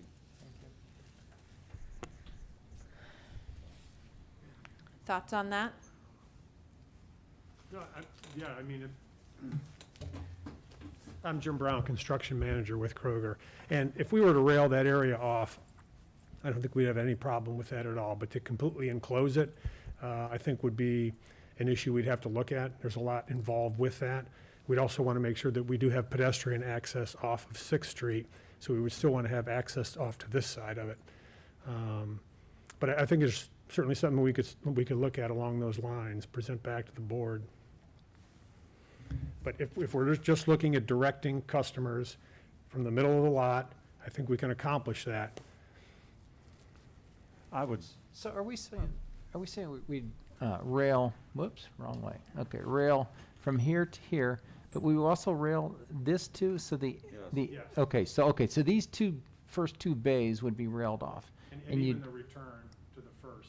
and then this one here, Yeah. right? But you were saying maybe you'd want to leave a little access, like Yes. right here, okay. Well, I think that's a good suggestion. It certainly makes the pedestrian traffic Yeah, safer. I think it's a very good idea. I personally, I guess I would be okay with rails maybe for a year or so, or I don't know. I personally don't like the rails as much as I do kind of an enclosure, just aesthetically and functionally. I know my kids look at rails as a challenge and not as an impedance, but that's so. We could put barbed wire on top of the rail, right? Just state a preference, my personal preference and recommendation.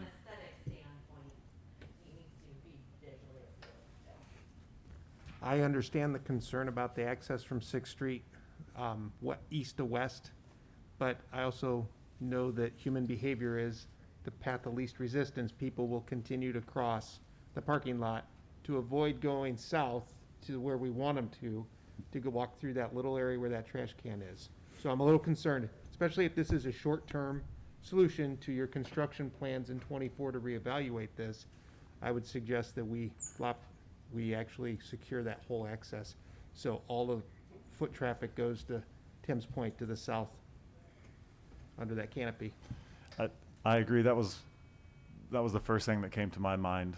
The path of least resistance. If you're parked on the northern part of the lot, you might just pop right in there. And you know, Tim kind of mentioned like glassing it in and making it like, and I understand that that's cost prohibitive sometimes, but maybe you could do kind of like, I'm trying to think of like the, not pergola material, but the fencing that is where people have like vines grow up it or whatnot, something that is again a barrier but still somewhat aesthetically pleasing, you know, the metal mesh that looks nice or something like that. So, okay.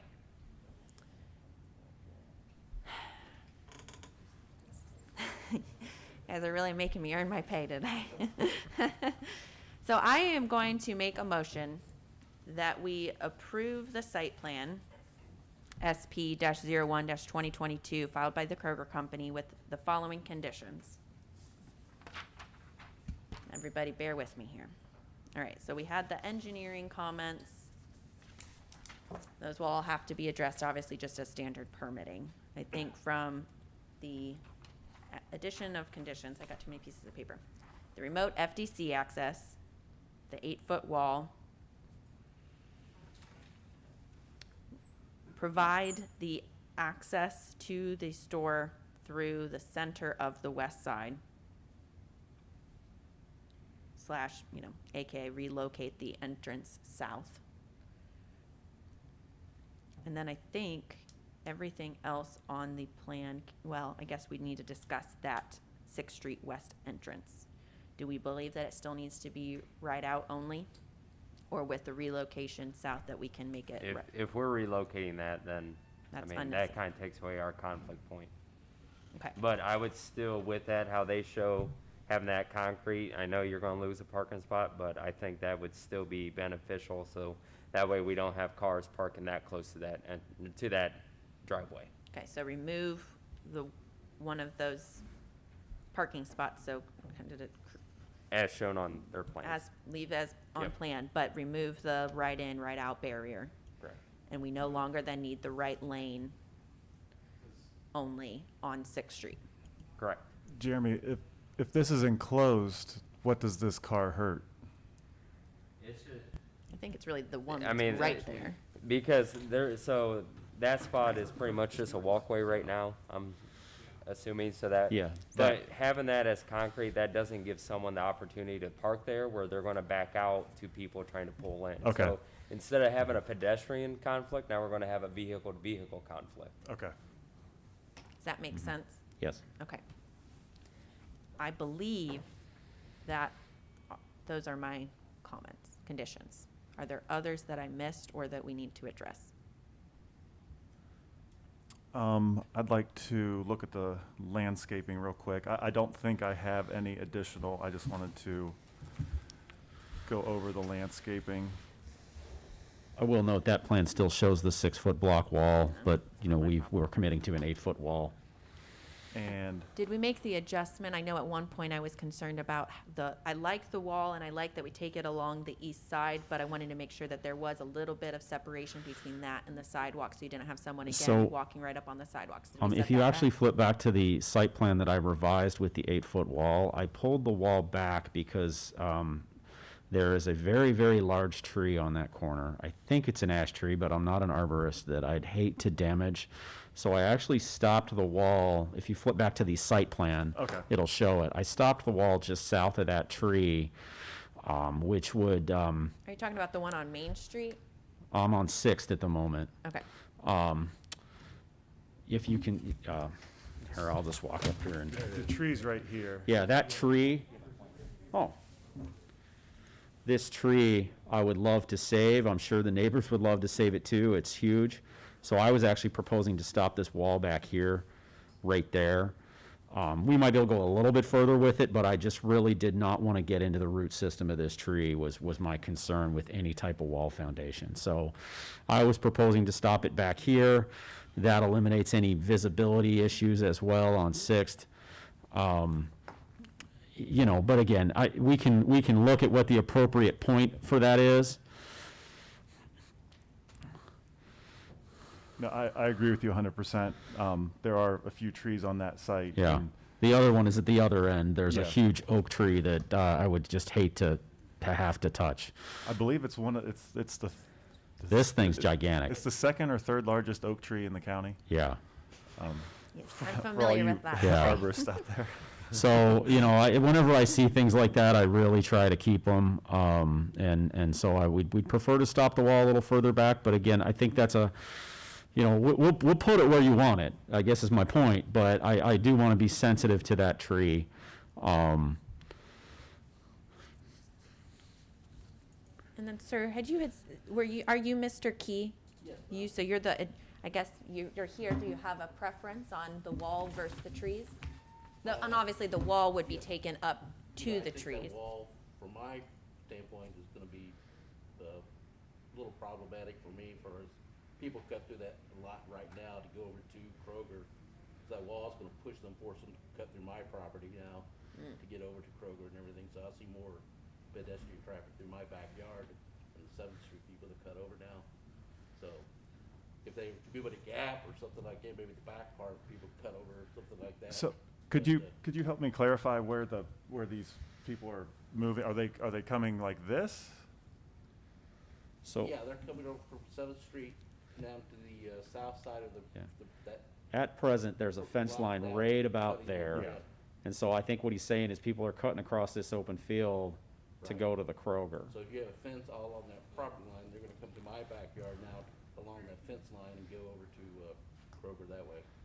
Well, if people trespass, you call the police and we'll take care of them. I can't fix people doing things unless we catch them on it, so. But you would like to keep those trees and have the wall go up to the trees at least. Well, I know the one big tree he's talking about where he's stopping the fence for it, a lot of that's dead right now, a lot of dead limbs on that, so I don't know the overall health of that tree right now anyway. Okay, Yeah. so kind of open to Let's explore. suggestions. Okay. Yes, Miss Kathy? If you could come forward. Okay. We got to keep you on the record because we're. Okay, that is fine. Since it appears that you're going to go forward with this disastrous plan that is going to disrupt our neighborhood and cause our properties to go down in value, I want to address the canopy color. I'm looking at your photo and it's bright red.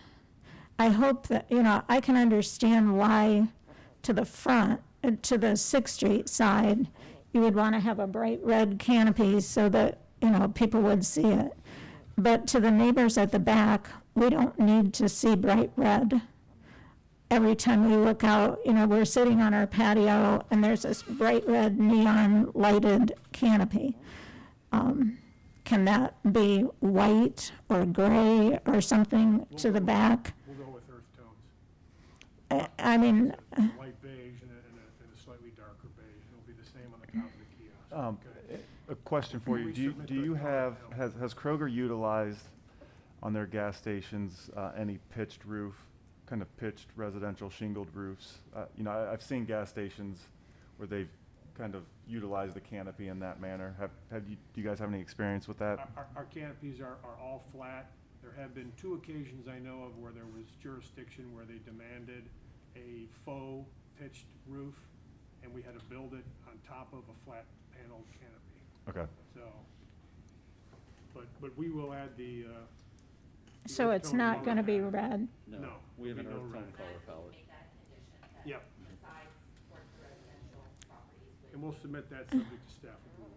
And what about this one-way traffic back of on the south side? Are you recommending that that remain one-way, or? On the south, so along the back of the building?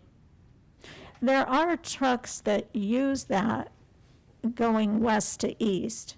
You know, the delivery trucks all come in from the east because of the way the truck well is located and everything. But when they have utility trucks who come to work on the lights, to work on the roof, to work on, you know, with cranes and whatnot, quite often they'll come in from Main Street, straight behind the store. And then when they leave, instead of fighting their way through all the traffic, they go out through what is currently the employee parking lot. So that's going to add more truck traffic to that to the parking lot.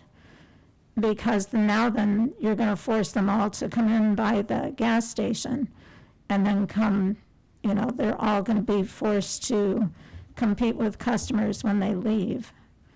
Whereas right now, and those trucks are coming, mostly during the day because they're working on lighting, they're working on the roof, they're coming during the hours when customers are there. So that is making a difference. So that will be the responsibility. So yes, currently it is recommended that it'll be a one-way to, again, try to deter from conflict points behind that building. And obviously that would be the responsibility of the store to coordinate, work. So that is going to be an issue, though. It is going to add more traffic. They'll have to follow the one-way and make sure that they're not blocking it for the other traffic. In the first thing that you discussed today, neighbors were concerned about the fumes from the paint booth. We're all concerned about the fumes from the gas station when we're sitting on patios and whatnot. They can put up a 20-foot fence and it's not going to stop the fumes. So our patios are pretty much going to be worthless. Patios, decks, backyards, cookouts, fumes are an issue too.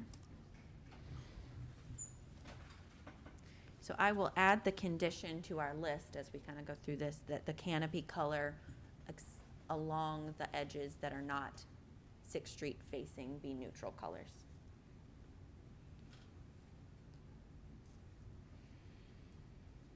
Okay, other questions or comments? Am I missing anything that needs clarified? All right, with that, let's see, I made a motion. Is there a second? Aye. All right. Second. All right, there's a motion and a second. Jacob, whenever you're ready. Can we open for discussion before we vote? Yeah, of course. Okay. So I'm going to vote no on this, but I just want to explain why. We made a lot of progress today. I think, and I'd like to see these suggestions that we just discussed implemented to try to help the neighborhood, to help win over your neighbors, right?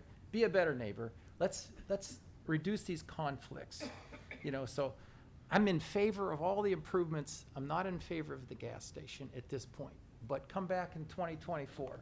Let's look at it again. It's not a forever no, but I'd like to see us do some improvements to reduce some of these conflict areas. And then, after we live with those for a year or two, maybe it'll be better and it'll be easier to approve then. But for today, my vote is no, but I just wanted to clarify why. So Dan, I guess I have a question with that.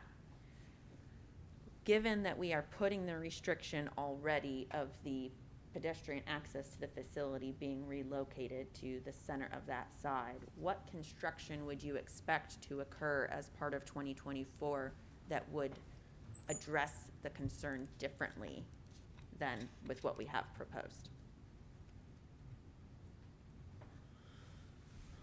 I think let's see if redirecting the pedestrian traffic helps the situation, and let the neighbors get used to it. There's a lot of pushback against this.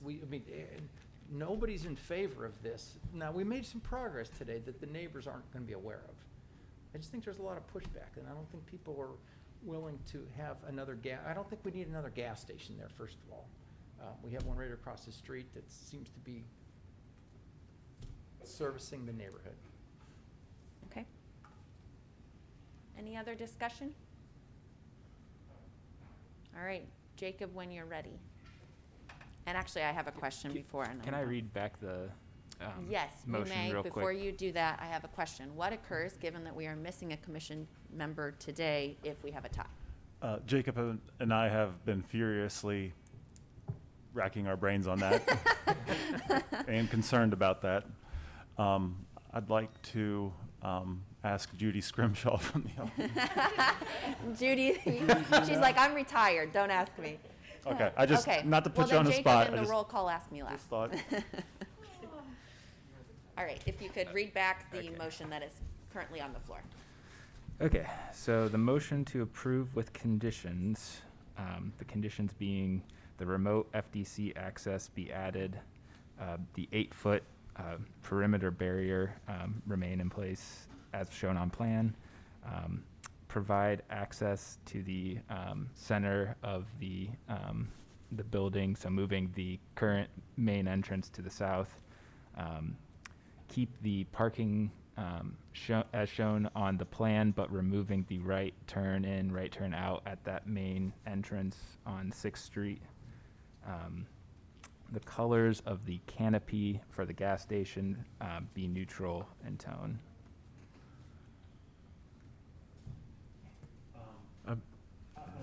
I'd like to be real specific about the entrance, as specific as we can.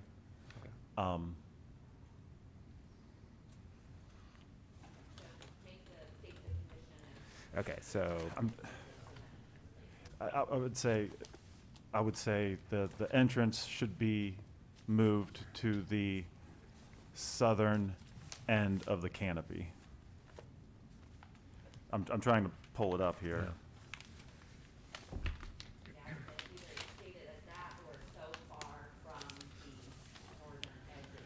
So the canopy extends to this point. So in my mind, the condition is that the entrance can't be further north than this point. And I know this point pointing to a picture isn't perfect, but I think this is the end of the canopy. So the entrance must be located at the southern end of the canopy. Is pretty specific.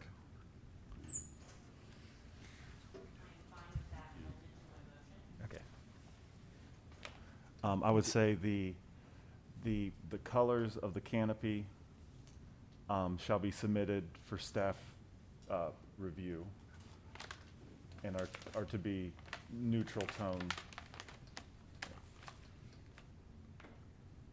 But they'll submit those to us. We'll review them to ensure that they are neutral in tone. Jacob, I couldn't hear you very well. What were the original or the first conditions that you had there? The remote FDC access be added, Okay. and the 8-foot barrier, perimeter barrier, be shown, or remain as shown on the plan. But didn't you say something about the driveways or something?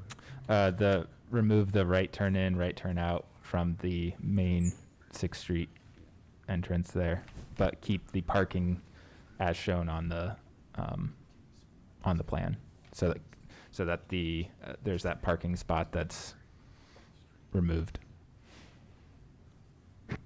I did have one kind of, just before we take the final vote, based off of the conditions that we've discussed today, does staff change their recommendation, or would you leave it as recommending denial at this time?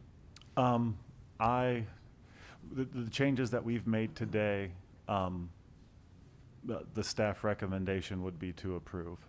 Okay, Another condition that I thought of is that I would think, I'm not sure how I want to state this,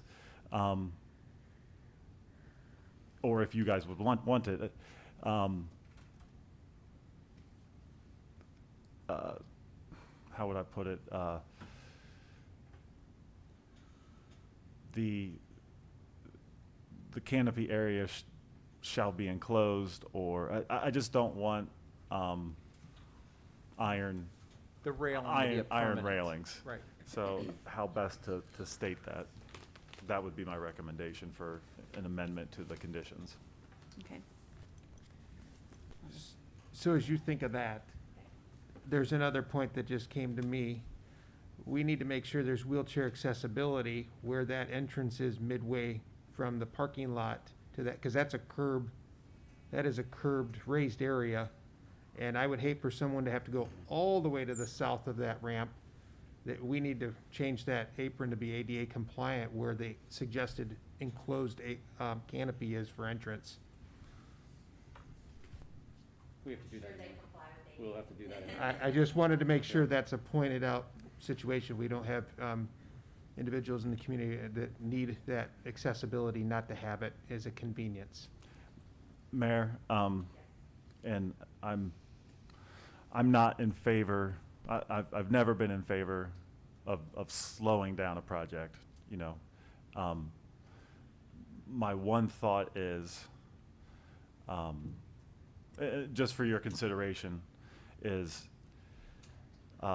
allowing Kroger a little time to think about it, and allowing us a little time to think about it. I think we're at a point where our staff's recommendation is approval.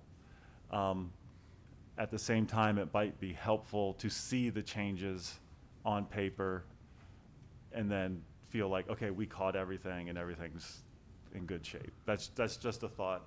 I'm not adverse to it moving forward to today, but that is a thought. Appreciate that. Yes, Eric? So I reached out to Law Director Rasmussen just now, and he said that if there's a tie, that it would have to be reheard with a majority of 5, so it has to have a majority decision, so. Okay, thank you. But at this point, it's only a recommendation to city council, right? I mean- No, this is No, this full is final approval. approval, Oh. 'cause this is site plan. Rezoning Okay. is Oh, a sorry. recommendation. This is Yep. it. Thoughts on being able to put together a new version, table at this time and bring it back again? One moment. We're talking about just the changes that have been discussed as as conditions for approval today as proposed? That would be up to you. Obviously, what we would definitely want to see are the changes as proposed. However, at that point, I can't guarantee that you're going to get an affirmative vote, you know, one way or the other. Yeah. So you may want to address some of the other ongoing concerns that we have with the layout. You know, maybe talk to your higher ups, see if you can get that renovation moved up a couple years. Yeah, we're pretty well planned out through '24, so it's really impossible to move those kind of dollars. But no, we're happy to revise the plans and resubmit with the recommendations that have been And I think, today. and I want to give you, I guess, my good faith promise, or, you know, I'm not, you know, reviewing plans, there's a lot of moving parts. And my concern is, we're just forgetting this one thing, you know. I'm not trying to delay it and then come up with a whole new list of things, Right. you know, that we haven't mentioned today. I think over the last year, we've really discussed this site a lot. We've looked at it, and I really think we are in a pretty good place to move forward. I just don't want to miss anything. No, and I understand, and I think that goes back to Dan's comments. I think it also provides some benefit to be able to hopefully provide the proposal in kind of its potential final form to the community for them to be able to provide feedback on as well. So, yep, Kathy, if you can come forward, please. Would it be possible to have a neighbor on that committee, like when you're actually doing the discussion about where this entrance goes or something? I mean, could you have, they said they want to be good neighbors. Can they involve a neighbor to come and sit in on it? And, you know, we always come in when the plan's already done. You know, you've already picked out the trees and the bushes and everything's already done by the time it gets to us. Is there any way that we can be a part of that? I guess, I don't mean every single neighbor, yeah. you know. No, I understand, and I guess my statement to you would be that I would recommend that the neighborhood provide statements in writing to the planning commission. That's what this body is for. That's why this is a public meeting, for you all to come and share comments and some of the recommendations that we're making as the body that represents the neighborhood and the community at large. That's why we have made the recommendations as we have today. So I guess to kind of clarify, send your comments to us and we work with them to try to address them. Or I might suggest you could request of the company to speak to the neighborhood. Okay. Or to offer an opportunity for maybe an open house or something. Mhm. You could request that of them. That is what Food Town always did. You know, it's, as a city, we're not trying to sell this project. Right. You know, we are reacting to what they've submitted to us. If Kroger would like to continue to sell this or if the applicant would like to continue to sell this project to the neighborhood, that could be something that they could do. Right. And I think, Kathy, you know, the thing that, you know, the discussions we've been having for the last year and a half on this is our responsibility as a commission is to make sure that we're working, one, within the confines of the laws and the zoning code and city planning commission Right. regulations that property owners have to follow.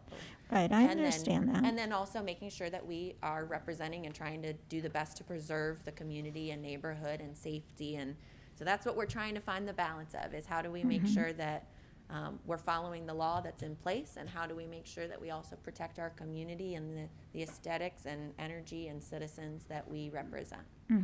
So I understand that, but I just thought, you know, if there was any way that we could be a part of that, because I do think that we would have valuable input, but sometime, you know, we've lived there a long time, but, you know, before Kroger or Food Town were even there. But, you know, we could help out sometimes. I mean, we actually see the trucks come and go. We actually see you know, what's happening. And I think if people would come to us first and say, how do you know, how's this working now? You know, I think that we have more valuable input than maybe what we're given credit for. yeah, well, certainly make sure you all send an email to Planning Commission And with I your have. contact We information, did. and we will We did. provide it if they'd like to set up a public meeting or further discussions or have I think that would questions. really be nice. So- I really do. We'd be happy to pass on And your we would information. welcome the opportunity to talk with Kroger as well, if they're interested. All right, thank you. All right, so. Kathy, just a second. Kathy, have you had discussions with your other neighbors? Yes, I have had. In fact, they're the people who are really most impacted by the plan. The station isn't really even right directly behind my home, so I'm not directly as impacted as some people. But there's one who just had surgery. There are two others with doctor appointments, and so they were unable to be here today. But, you know, I think that my comments pretty much reflect their feelings as well. And they all sent emails and called. You had a lot of calls and whatnot.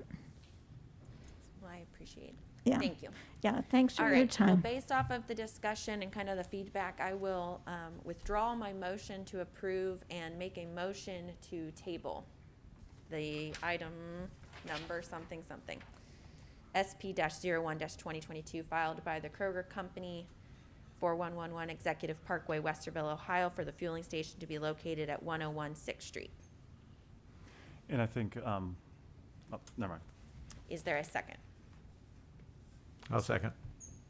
All right, we Either have. dam. Both of the dams.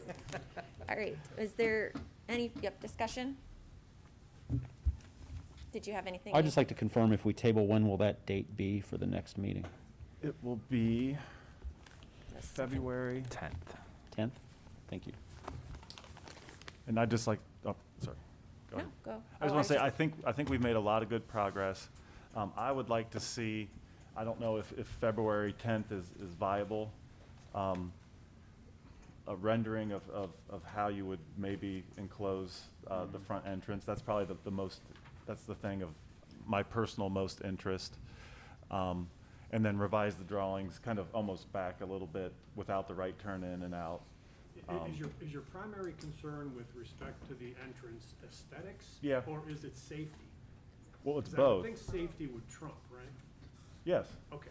Yes, safety is first. I think you we've can addressed accomplish both.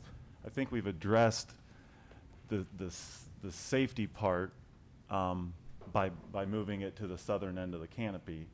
Now it's just, I think you probably need some time to look at, can we enclose it? What can we do? You know, what can we do technically to enclose that and make it work for you as a store? Okay. Jacob, whenever you're ready. Mr. Martin? Aye. Mr. Dearmit? Aye. Mr. Klinger? Aye. Mayor Murin? Aye. All right, thank you all for feedback and good discussion today. At this time, I don't believe we have any other items on the agenda, so this January 13th meeting of the City Planning Commission meeting is adjourned. Sir, do you have a card or something? Thank you. Well, we'll do it again, huh? That's okay, thank you. And the fence will be repaired, is that correct? You know, it's almost like I've got two different fires. One thing, we're trying to put the parking area out front, so it flows.